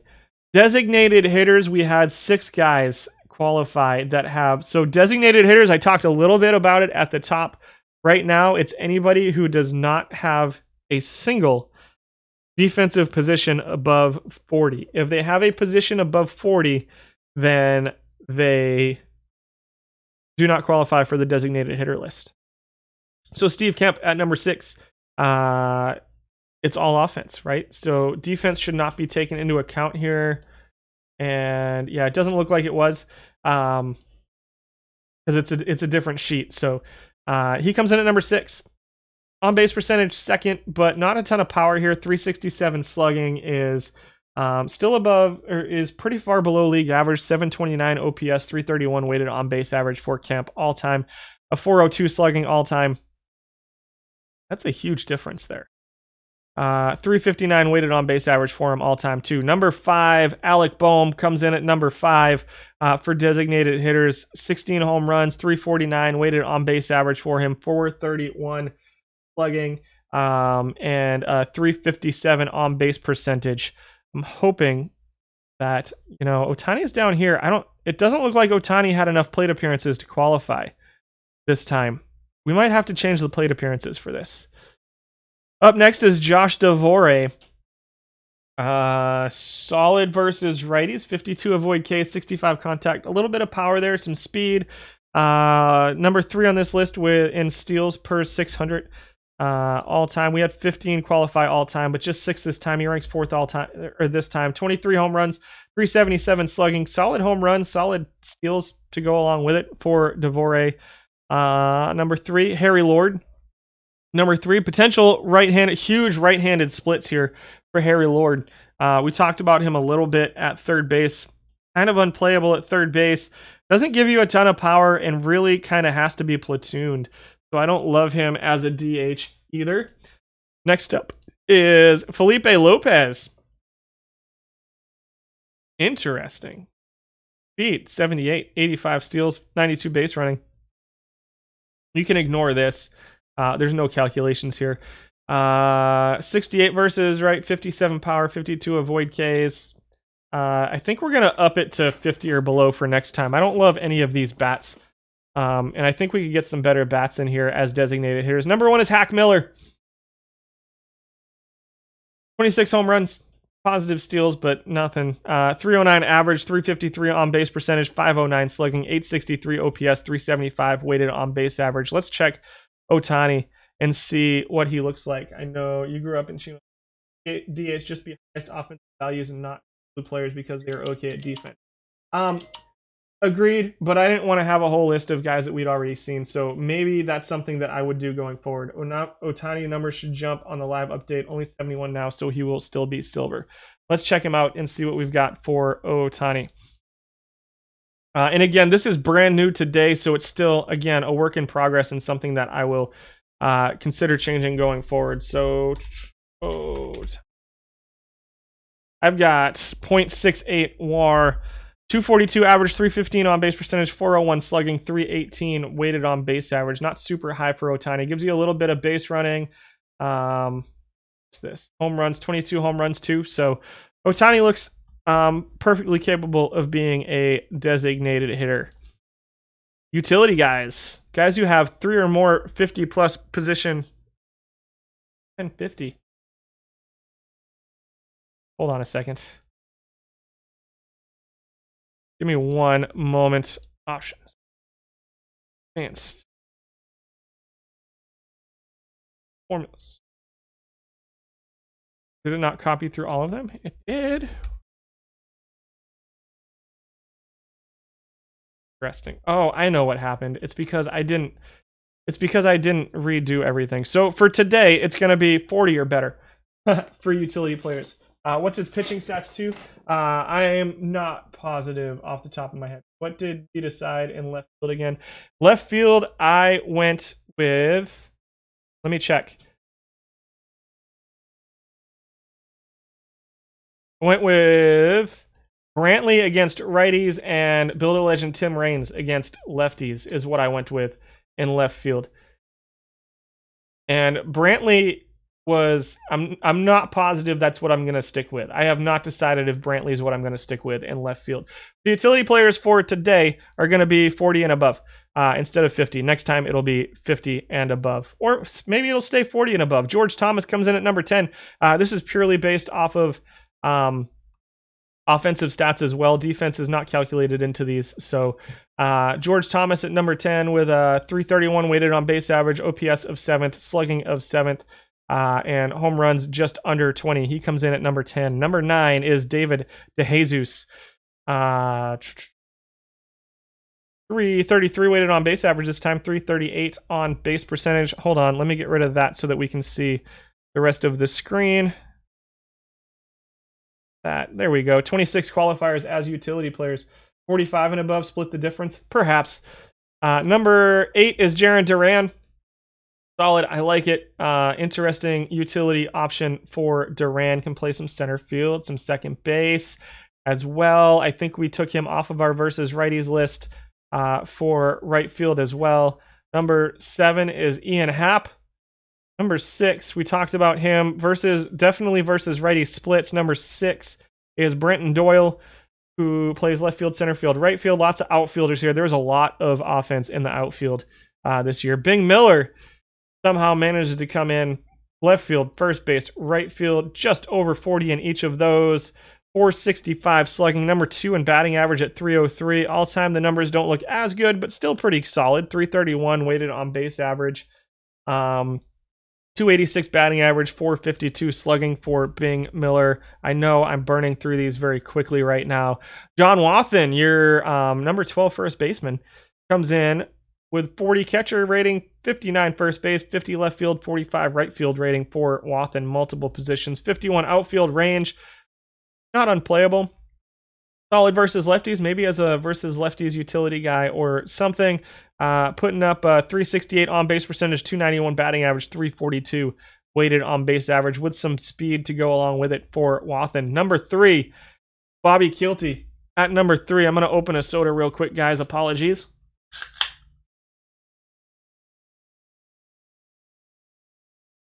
Kielty's another guy with some versus lefties split, 76 contact, 75 power versus lefties, plays left field, center field, right field, first base. And number 2 is Bill Robinson playing left field, right field, and third base. Bill Robinson looks like a pretty solid guy versus lefties again.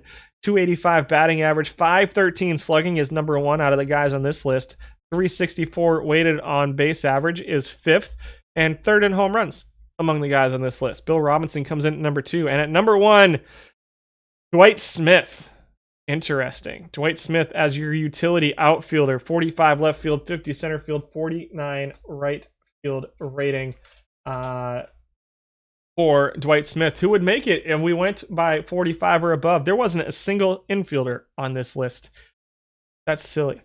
Batting average of 309, on base percentage 361, slugging 517, 879 OPS, and a 379 weighted on base average. Those are all right in line with his all-time numbers. He is a pretty solid looking utility outfielder. Let's go back and see if we can't find an infielder or two, shall we? There's Alex Cintron, solid utility infield option. We got Chet Labs here, another outfielder. Let's see, here we go. David Fletcher, good defense at second base, third base, shortstop. We got Whit Merrifield, good second base, left field, center field, or right field. Good at second base and right field anyway. Austin Slater can play anywhere you want him to except shortstop, and even plays okay at a couple of those positions. Butch Husky plays first base, third base, left field, right field. Interesting splits here. 84 contact, 66 avoid Ks, 83 power versus lefties. I would be really interested in seeing a little bit more of Butch Husky in a platoon against lefties. Yeah, no problem, X-Triggy. Have they decided yet when the first live update will be? It should be the beginning of June. Very end of May or the beginning of June. I don't know what day it is. I have not seen this card yet. And he is an interesting looking batter versus lefties to me. I don't know that I'd use him versus righties. I don't know that he's unusable versus righties here in silver. It's an interesting looking card. Interesting. I'm going to plug him in as a guy I'm interested in throwing in as my 5th bench player. I've been starting to run 14 offensive players. Kevon Biggio comes in at number 17, can play a whole bunch of different positions. Cliff Heathcote at 18, very good right fielder, plays multiple other positions. The bat's okay. Benji Gill plays first base, second base, shortstop. Yeah, end of April, beginning of May is what I know of. He's an 80 grade. Yeah, I agree on him being a very good grade of a baseball name. Chris Taylor, decent outfield utility guy, can play defense at all of them. The offense leaves a little bit to be desired for sure for Chris Taylor. Verdugo at number 21, pretty similar to Chris Taylor. Taylor's got a little bit more gap power. Verdugo is going to be on base a little bit more, I think. Sorry. I had to adjust my chair. 22 is Austin Nola. Catcher, first base, second base, utility guy. Very interesting utility options there for Nola. Grisham, solid defense, not great offense for Trent Grisham. Ahmed Rosario. I like Rosario here. I don't hate him as a 72. I feel like he is 72. Do I have the wrong rating on Rosario?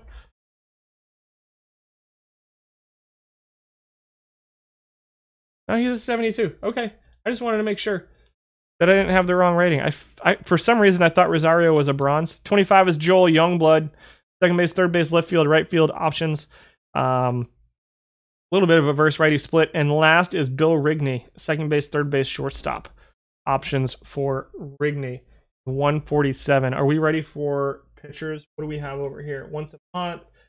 Your first game. How big are the number changes when updates come in? It depends on the players. So it depends on how well they play.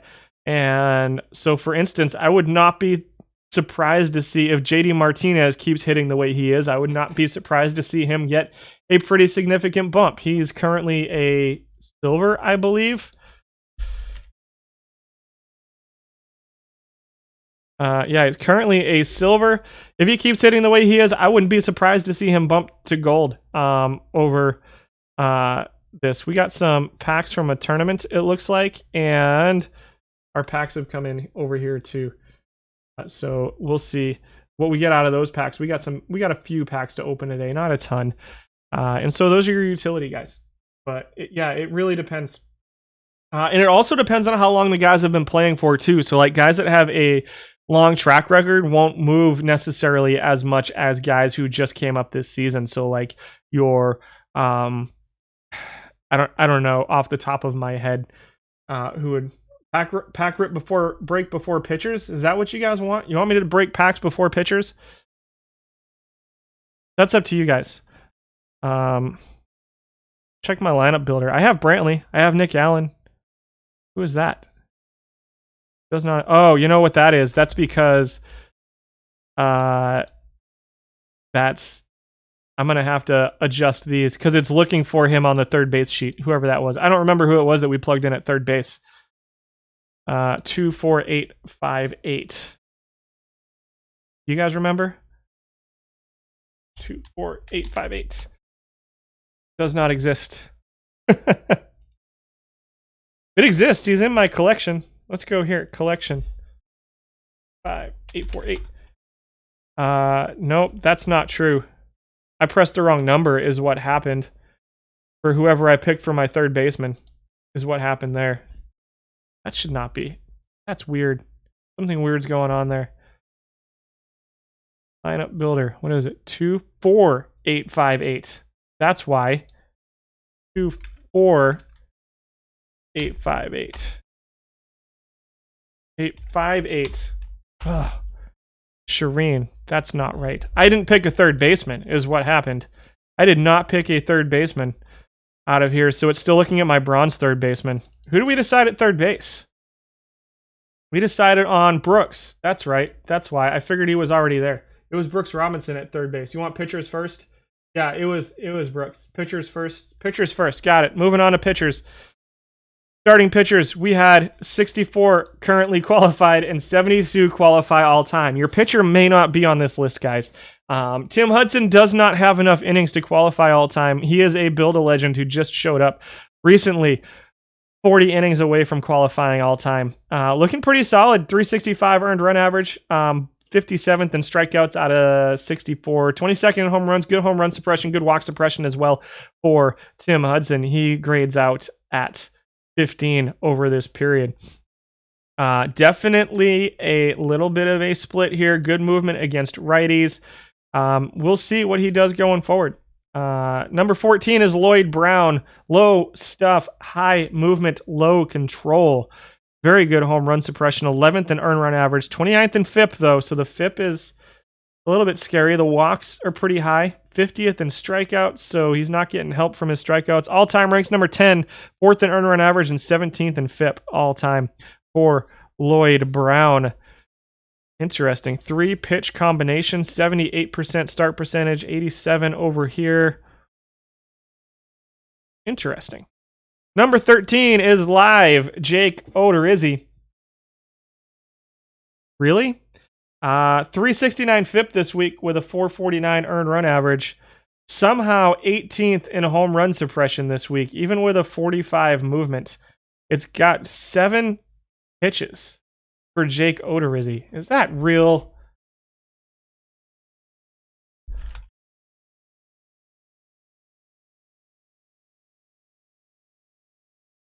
My goodness.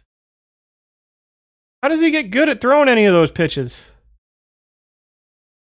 Incredible. 7 pitches is a lot. We peek at Ohtani in the list when we get a second. I'll check. I don't know if I have Ohtani pitching stats. I'll have to I'll have to look it up. Feels like a fluke. Yeah, that's a lot of pitches. He does have good stuff. But even then, his strikeouts are only 22nd out of 64. I can't imagine him staying top 20 in home run. 369 FIP is a good half less than his normal all-time FIP. He ranks 64th all-time. So keep that in mind. Got to be a fluke, small sample size fluke for Odorizzi. Really solid 148 innings pitched for him here. Number 12 is Pablo Lopez, 15th in earned run average, 18th in FIP. Number 1 in WHIP for Lopez, very good control. Number 4 in walks per 9, 43rd in strikeouts, and 27th in home runs. All-time, he ranks 12th, 7th in earned run average, and 29th in FIP, and number 1 all-time in WHIP as well. Top 10 in walks all-time for Pablo Lopez. Number 11 is Jordan Montgomery. Solid stuff, movement control, kind of across the board. Good fastball, sinker, changeup, curveball mix for live Jordan Montgomery. 17th in FIP this time, 12th in earned run average. All-time ranks 58th, though, with a 4.35 and a 4.56 ERA and FIP. Also doesn't quite hit the cutoff here of 999 is your 10th most used pitcher and 578 this time. Number 10 is David Peterson, 175 innings pitched this period, but 3rd in earned run average, 26th in FIP for Peterson. 16th and 18th all time, ranks him 15th, 36th in strikeouts. Middle of the pack, basically across the board for David Peterson. Kind of top 3rd in walk suppression, though, so puts it all together and gets a pretty decent earned run average and FIP out of it. All time, looking pretty good, 382 and 405. Number 9 is Nate Pearson, 2021 live. Nate Pearson, mostly righties. What are our hitters? We got lefty, 7 right-hand batters. So I can see Pearson being effective here. It's not a huge split either. It's only 3 points of movement versus righties for Pearson. 69%, 66% start percentage. All-time ranks 19th, 4.17, 4.05 ERA for him all-time. This period it was 381 for Nate Pearson. Number 8, Cole Henry comes in at number 8 with a 383 FIP, 375 earned run average. All-time ranks number 6. These future legend cards are kind of silly.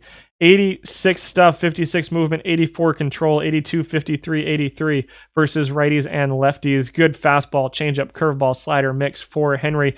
10th in earned run average, 8th in FIP, 4th in WHIP, 5th in walks per 9 innings. Will let up some home runs. Crazy. That's a lot of home runs.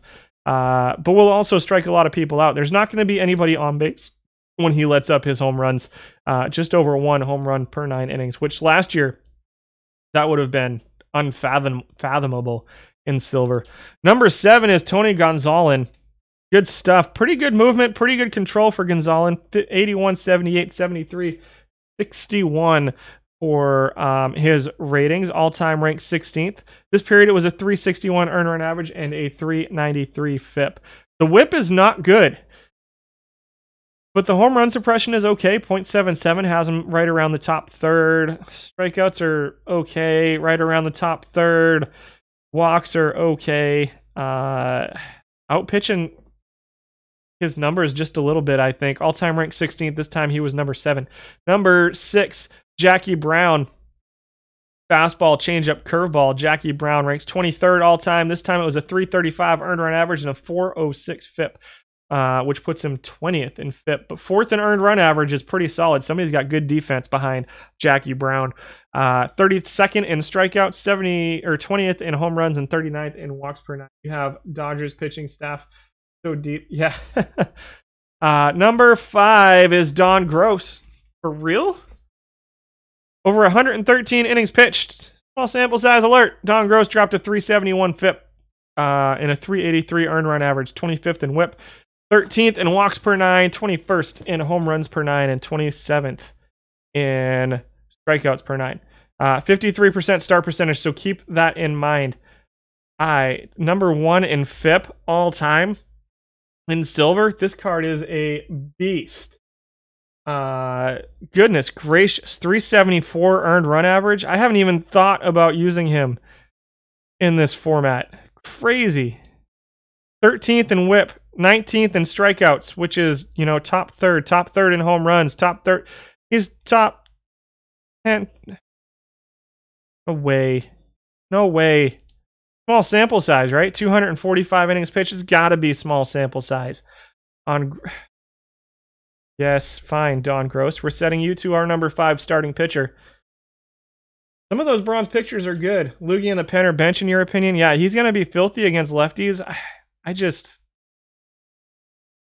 don't know. Number 4 is Dane Dunning. This one's less of a surprise to me. Another future legend cracking the top 10. Second most used pitcher here in silver. Good stuff. Movement control against righties. Pretty good against lefties as well. Sinker, changeup, curveball, slider. 16th in earner average, but 6th in FIP and 9th in WHIP for Dane Dunning. In all-time, he ranks 9th, 15th in earner average, 8th in FIP, 9th in WHIP. Pretty solid numbers over here as well. Number 3. Yeah, you feel like if he goes against 9 righties, he'll get smoked. Yeah, I agree. Only 50% start percentage this week. Yeah, no, I'm with you on. We're talking about gross right now. So even here is a 75%, but that's. I don't know. I'm a little bit confused, and we'll have to dive into that a little bit more. Because it doesn't look like his FIP should be that low based off of the numbers that I'm seeing here. Huh. Number 3 is Bobby Jones, 1994 rookie sensation. Very good movement. 5th in home run suppression. 3rd and 5th this week. 6th in earned run average. All time, he's 4th in FIP. 6th in earned run average. We're going to throw him in as our starting pitcher, number 4, for now.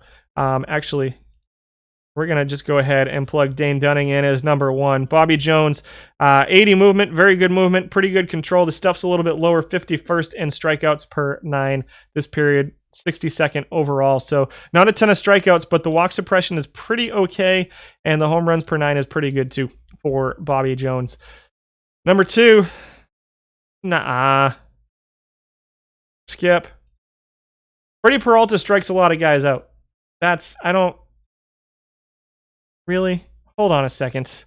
Bear with me momentarily. What do I have that set at?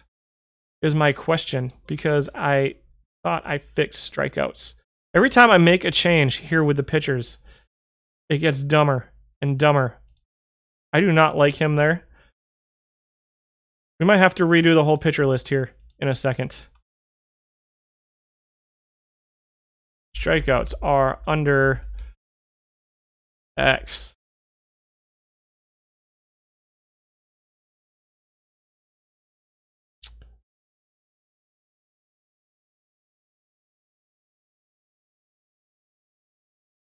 There.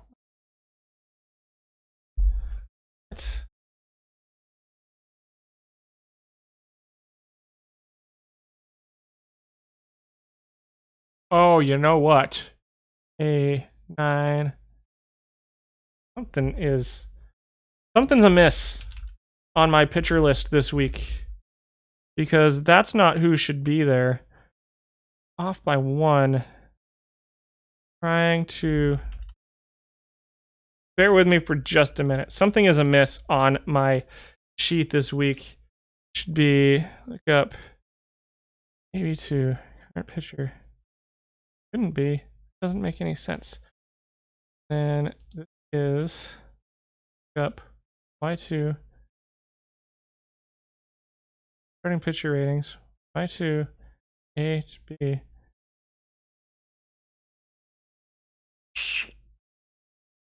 Sorry, guys. Pitching stats. Oh, you know what? No, it wasn't under this one. That's why. Current pitching. That's why. B. What did I decide? Strikeouts were under B.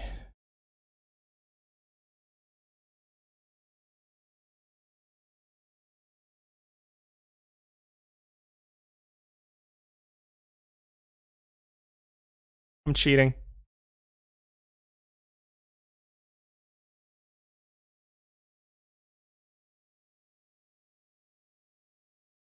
Cheating. We're going to start this list again. Strikeouts were super high. He's still number 2. You're not making any sense. Freddie Peralta at number 2. Ignore him. 21st in FIP, 21st in ERA, 21 all time. This week, actually, it was a 338 and a 274 this week, somehow. Gold Glove level defense. Everywhere. I wish Gross would do that well for me at all. Who's that? Frank Bama. Gross or Peralta? I don't know. Peralta's 21st all time. These numbers just don't make sense. It just doesn't make sense to me. Good home run suppression, solid strikeouts. This number is this. I don't know how. Freddie Peralta put up a 274 earned run average. I just don't. I apologize. He outpitched himself by a lot. Almost 1.5 runs. Maybe I should quit. Steve Blass comes in at number 1. He is your number 2 all time. Number 1 in earned run average. Number 2 in FIP. Number 3 in earned run average. Number 7 in FIP all time. Strikeouts are good. Home run suppression is pretty good. Top 3rd. Whips top 5. Steve Blass was pretty solid. At least that makes sense. Whoops. I mean, it's obviously small sample size. But it's 164 innings. Like, I don't know. I'm not sure. Who is number 1 all time? Because he didn't make the top 15 this week. 10, 11, NA, Nagy, 7, 14, 8, 27. Somebody struggled this week. Where's Cole Henry?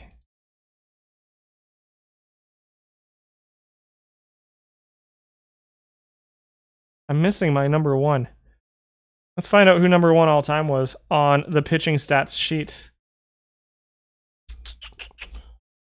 Number 1, starting pitcher all time. Oh, that might be why. Because he's going to show up on the other one. Fred Anderson. We're going to see Fred Anderson on the relief pitcher list. For some reason, Fred Anderson has a start percentage all time of 59.57%. Let's check his card out. I want to check out Fred Anderson. Does not exist. Anderson. Does not exist. Ian. Fred Anderson. Nuh-uh. For real. You're lying. You're fibbing with me. That's a pretty solid looking card, actually. I can see it. I haven't seen this card before. I think I'm gonna... I don't know, guys. I don't know. How does the data track openers? It doesn't really track openers. It's very hard to do. And so that's probably, yeah, he's probably pitching as an opener. So what, because it's so hard for me to figure that out, because there's no way for me to track openers versus closers. So, or openers versus not openers. So that's a little bit difficult. That's a hard one to track. It looks like people might be using Anderson as an opener or as a really short pitcher. Decent stamina. That's a decent looking card. You guys didn't see that. Somebody bought him. You guys are jerks. This is why I don't do this with you guys. Super popular in bronze. I haven't. Interesting. I'll have to take a look at him. Let's do the relief pitchers. He's probably going to show up here. Trevor May comes in at number 15. What time we got? Oh, hurry it up. Trevor May comes in at 15. FIP 367, 391 this time. 383, 4-35 all time for Trevor May. Ranks number 22. Very good stuff. Good strikeouts. I have to move this that way, and having that up top is annoying me, so I'm going to fix it really quick. Go here. Okay. All right. We had 29 all-time qualifiers, 33 qualified this week. Number 14 is Jeff Geary. Very good home run suppression. 4th, very good control. 4th in walks and home runs. 12th in FIP, 362 earned run average over this period, or 12th and 16th, putting him at number 14. You put him up for 15K now? That was nice of you. I don't know that he holds up long term. Might be a real opener. Yeah, he might pitch 4 or 5 innings. Super popular in bronze. Yeah, I'll have to. I'm definitely gonna have to take a look at that card at some point when his price comes back down after you guys get over selling him for 15,000. Jeremy Fakach comes in at number 13. He's number 7 all time. 359 FIP, 338 earned run average all time. This week it was a 384, 358 in both of those categories. Very good control. Fakach shows up in silver again. He was a mainstay in silver last year. Ricky Batalico, 1997 snapshot, striking out 10.5 people per 9 innings. 390 FIP, 336 ERA. 396, 338 all time for him. Home run suppression's pretty good. The walks are top thirds, middle of the pack in walks. For Batalico, 18th all time. Number 11 is Jake Diekman, 74, 11th in FIP, 14th in earned run average all time with a 346 FIP and a 339 ERA. Ranks 5th and 13th. Has him 9th all time for that. All the good bronze starters have 30. Yeah, I totally agree. He wasn't on the bronze list last week, so I didn't. He was not on my radar up until now, so I can see that being a pretty solid card. O'Day at number 10, 412 FIP, 296 earned run average, though, has him at 5th. All time, it's a 386 FIP with a 319 earned run average. Out pitching his FIP in both of those by quite a bit. Ranks 11 all time for O'Day. Strikeouts at 15th. Home runs are a little bit of an issue for him, and walks are pretty good, though. Definitely a specialist for O'Day versus righties. 131 stuff, 67 movement, 70 control for him. If you can put him in as a specialist, he's going to be a little bit more effective. Number 9, Will Harris. Much more close splits than O'Day, so not as much of a specialist. 7th in FIP, 12th in earned run average this week at 360, 347. Top 15 in just about everything. Good strikeouts, good home run suppression, good walk suppression for O'Day. He's a pretty solid looking card. All-time ranks 5th with a 349 FIP and a 310 earned run average for Harris. There you go. Thank you, Grizzle, for linking that. Number 8 is Paul Kilgus, 1993 snapshot. I'm dying over here.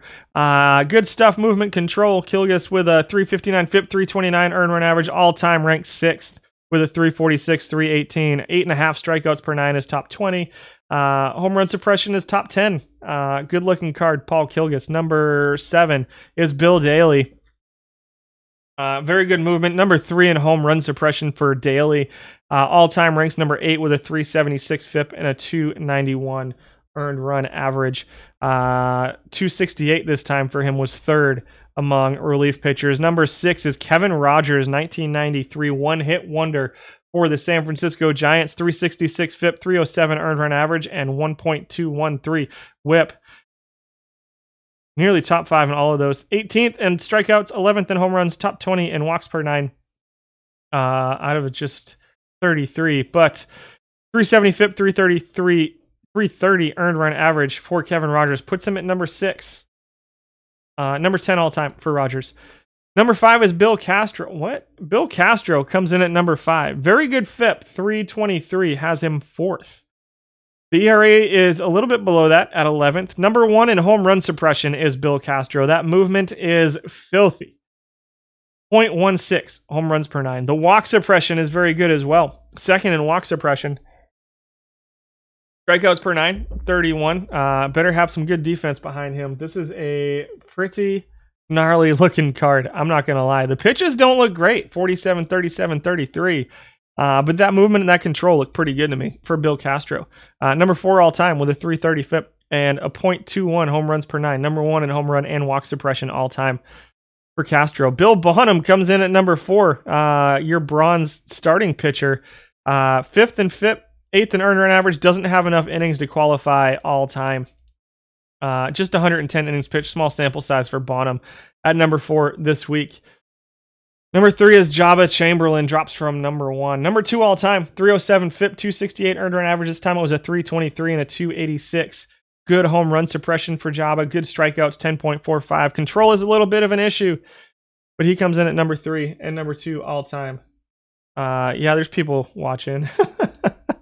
Mel Rojas at number 2. Very good home run suppression for Rojas. 237 earned run average all time, 224 this time, third all time. And your number one relief pitcher here in silver this week was Scott Ellerton. 283 FIP, 257 earned run average, 297 FIP, 257 earned run average for Ellerton. I wish I would have bought him last night. Good looking card.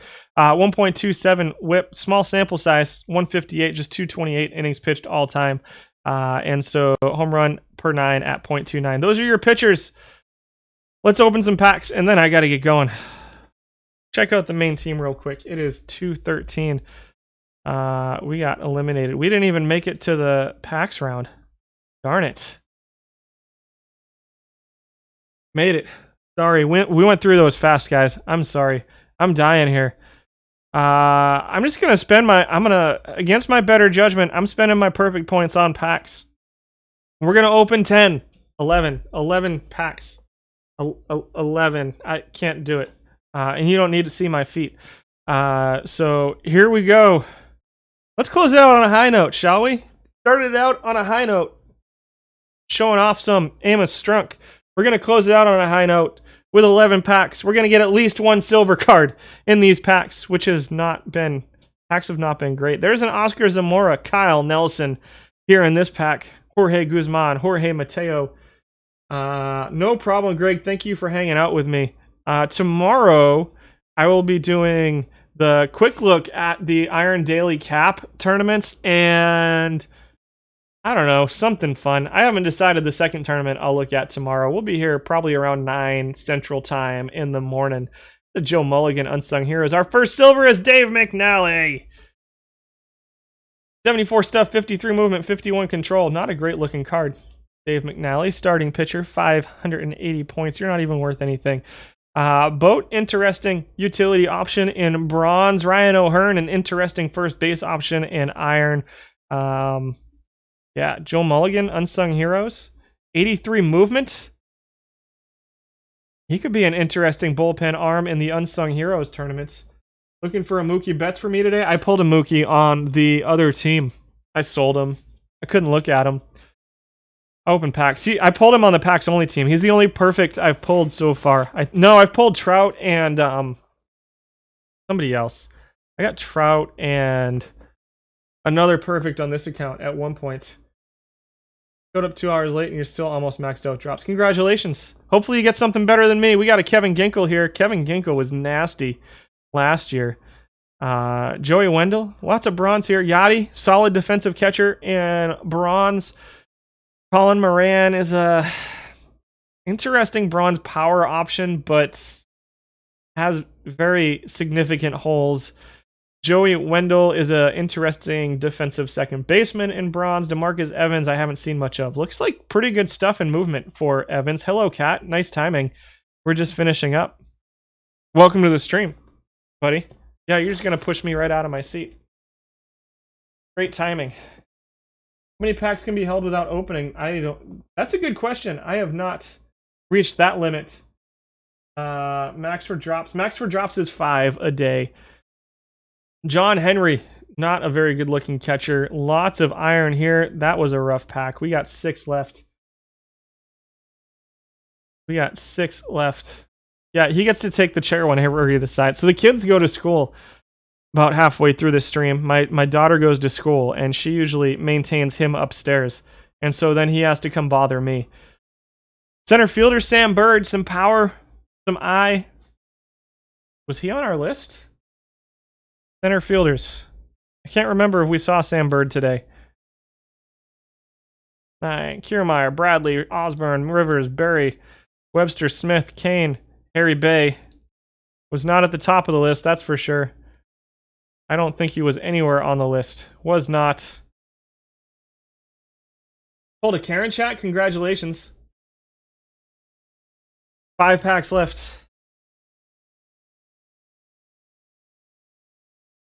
No Build-A-Legends for you yet? They're few and far between, that's for sure. Oh! Vizcaíno! Is he still selling right now, guys? Put him 810. We're going to throw him right up on the auction house. Larry Cassian, Ali Sanchez. Solid defensive catcher.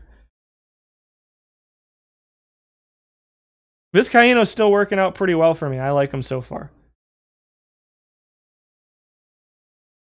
Ralph Works. Here's a silver. Future legend, Tyler Freeman. I love it. That'll be our best pull today. Why can't I right-click on him? Outstanding. That's a good pull. Freeman's a pretty solid pull. You have Rose, Musino, Wainwright, and Houston. Those are good pulls, Frank Bama. 3 left. That is a good card. That is a good card. I don't know that he plays. I don't know that he makes it onto the silver team, but perhaps. Then again, what a gross pack that is. Tommy Doyle, Mark Wiley, duplicate. Got 2 packs left.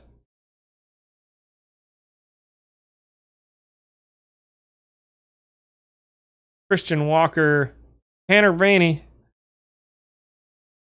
A-Roz, Chris Davis, Matt Face. These are rough. Rainey and his 15 stamina, 36 control, which is better than I expected it to be. Christian Walker's got a little bit of power down in bronze. Last pack. Last pack. Unless somebody bought Vizcaíno already. There's Trevor Cahill. Oh, at least we got something today. Swanson. Interesting iron. He was on the Iron Warriors champions. Was Eric Swanson. He was our number 4 starter, I believe. Wonder if anybody bought Vizcaíno yet. Maybe. I can quick sell some cards. Let's quick sell to get one more pack. Not McNally. We're not going to quick sell McNally. Let's go live cards and take some of these ones down here. What do we need? 20 or so? Go 1, 2, 3, 4, 5, 6, 7, 8, 9, 10, 11, 12. You know what? Let's do this. Because I can do this now. This is a filter. I just figured out. Let's go filter, customize. Nope. Cancel. Go. Last 10 value is less than 50. Love it. Let's go select all and quick sell. These are all live. Quick sell all. 1,200 points. We got 2 more packs, folks. 2 more packs before we close out the day and call it a day. I'll probably hold on to Freeman. Watching me opens packs makes you feel better. They used to be good, guys. I used to get good pack drops. If I don't get something good this week, I'm probably going to end up, like something good I can sell sometime this week, I'm probably going to end up selling Strunk. Because I'm that bad. Ayala, Yandy Diaz, John Hudek, Josh Naylor. Uh-oh! Arenado. Not a duplicate. What do we do with you, Nolan Arenado? I've already sold one of him. Do we quick sell Arenado for 4 more packs? Don't sell him? Why not? He might be 100. He's going to be 100 soon. He might be a perfect soon. Oh, don't sell Amos? No, I'm not going to sell. I'm not going to sell him. Art Nichols, duplicate first baseman. We're going to quick sell Arenado. Manage cards. Other. Clear the filter. I gotta find him. Bieber. Where you at, Arenado? Sell card for 4,000. Yeah, I lose 1 pack by selling them for 4,000, but that's okay. It's for the stream. 4 more packs. I've already finished all the lives. I'll get another Arenado eventually. Is there a counter somewhere? Not that I know of. I opened probably 30,000 packs last year. But that's just a rough guesstimate. Arnold Leone. Ooh, rookie sensation. Hisanori Takanashi. Here's a gold AJ Minter. He'll get sold. That's a duplicate. Takahashi, rookie sensation from 2010. I've had worse packs. Tom Burgess, 45 unsung heroes. Start filling that unsung hero team. You're keeping your non-duplicates in case they become emissions. Agree. The Minter's not bad. Yeah, the Minter's not bad in gold from what I've seen. Mazzara, Danny Jansen, Blake Snell. Packs are heating up. Is that a dupe? We're gonna quick sell both these duplicate golds. We get 2 more packs. That wasn't a budget. I didn't put any money into that team. I was really lucky with pack drops last season. I have not been as lucky this year. I have not pulled a single historical perfect yet. I pulled Huey Jennings 3 days into Perfect Team 21, and that financed my entire... It was a packs only team, so... Kuzmanov, interesting rookie sensation card there. Frank Noth, Deal Johnson. Save all historicals and only sell dupe historicals when they show up in a mission. Yes, I agree. All the historical cards will usually show up in a mission at some point. Unless you're just really hurting for... You really want packs now. Yeah, that was 3 live golds right in a row. I'm going to quick sell those golds for you guys. Duplicates. Let's go only duplicates. And 1, 2, 3. Quick sell all tagged cards. 3 more packs.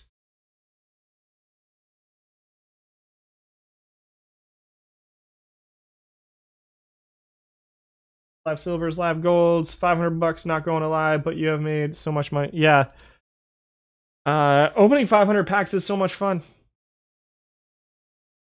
I had a lot of fun the day I sold Triss last year. We ended up opening 1,200 packs that day on stream between selling live duplicates and the cards we got. That was a lot of fun.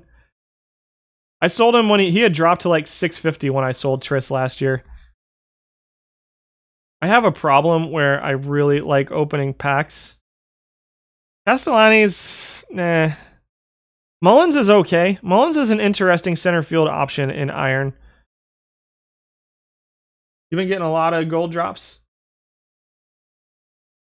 15 silver. Seriously. All you want to pull right now is Silver Dodgers. Jason Repko, Ken Wood. Packs cooled back off. Unsung Heroes, Dwayne Below. Bill Crouch. Might be a new card. Nope. Ken Wood. Ken Wood's a new unsung hero for me. Jason Repko. Mullins might... Yeah, I wouldn't be surprised to see Mullins go to bronze. You have more golds and silvers? Matt, you pulled a Mathewson last year? I never pulled a Mathewson last year. Triss was the best card I pulled last year. I pulled multiple Musials. Yandy, Don Mason's another new unsung hero. Castro, new unsung hero. Lots of new unsung heroes here. So I'm going to look at filling that tournament later this week and putting a real team together for it. Last week it was tough. I had a rough day on Friday with one of my teams got hit with a bug on Friday. I couldn't go to the auction house to fill the unsung heroes team. So I'm going to try to build a team this week. So tomorrow I'm going to look at Iron Daily Cap. And I'm thinking... Let me see. What do we have? I'm thinking maybe a first look at one-hit wonders tomorrow. What do you guys think? No, I'm going to skip one-hit wonders tomorrow because that was another team that I didn't even get to fill a team for that one because that day my other team, I had really weird roster issues on Thursday and Friday and couldn't go to the auction house because all my good players got purged from my rosters and sent to not the main roster. And so I got hit with terms of service tanking violations, which was not my favorite thing to have happen. It's not letting you link the Twitch account. Message. I'll have to shoot me a message on Discord and I will try to pass your name along to one of the guys over there. Horrors tomorrow. I looked at Sporers last week, so we haven't had a second Sporers. Is that tonight? Shoot, I need to get into that. Is that full? I might have missed the Sporers this week, guys.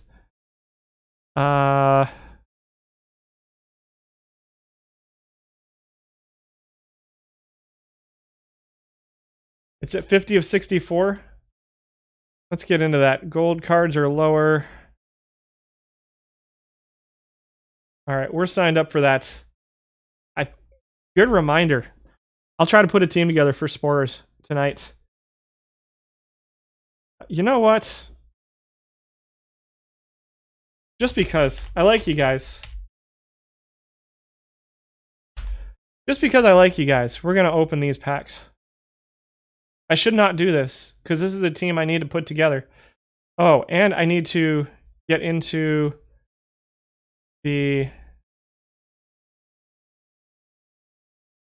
that one. That's an important one to get into. I don't think I want this team in Sporers. We're going to open these packs. We got eight more packs. I beat you in the Iron Word. Congratulations. I mean, you lost to me. How far did you get in it? It was a fun tournament this weekend. What is my name on Discord? It's so I'm on the Out of the Park Discord under Angered Unicorn. You can find me in the you can find me probably in the tournament Discord or in the video streams and videos Discord. But my actual username in Discord is Malivion, Malivion. 8 more packs. You're the one who took me to 7 games? That one was I was not home for that one, thankfully. I was out getting pizza for that one. Sporers is fun. Sporers is probably one of my favorite tournaments out there. We'll take a Familia, Casali. There's a Freddie Peralta. Bronze cap, maybe? Bronze? Apparently silver. I don't know. Apparently Freddie Peralta can pitch in silver. You got second place the week before. Nice. We've placed... We've at least made it to the round of 16 all 3 weeks with the Iron team and the Iron Warriors so far. Build a legend, Tim Hudson. Heck yeah. And Lance Richburg, who was on our list this week, I believe. Right field, right? Right there, number 10, right fielder from the silver list this week. Solid pack there. Maybe they're the new silver team for me. Astudillo, Hudson, for 5,400. We'll hang on to him. We'll build a Tim Hudson. Borers is a 1981 era gold cap tournament. I'll open it up here in a second for you. There's a Chris Taylor, interesting utility option at silver. Paul McAnulty, unsung heroes. James Caprillion, 5 more packs. Time is at 2:30. God, I can't talk anymore. Lorenzen's solid. Bronze pitcher, Josh James. We didn't see him today. Dubs. This is narrow. Lorenzen's an interesting bronze option. We'll see if he stays in bronze. Auction house for Taylor. Kiner Falefa. Lou Kupal. Diaz. Severino. 3 packs left. Yeah, Lorenzen's a 2-way player in bronze. He gets used a lot in the cap tournaments. Justin, silver Yankees. That's at least a pack. How much do you sell for, Mr. Justin Wilson? We'll hang on to you, though. I'd like to complete the collections with this team, too, at some point.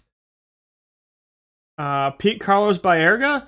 I've looked at him. I don't know if he's any good. I haven't seen any data on him. I have looked at that card as an upgrade for second base for my main team.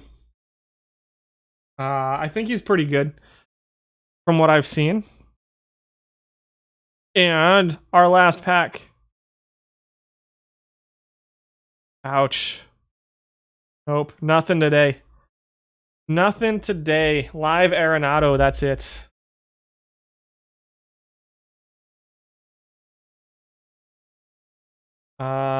Spores. That's what we wanted to look at, right? So Spores is fun. I'm actually going to withdraw this team from it and put my other team in it. It's cap tournament, 1981 cap in 1981. So starters go super deep into the games.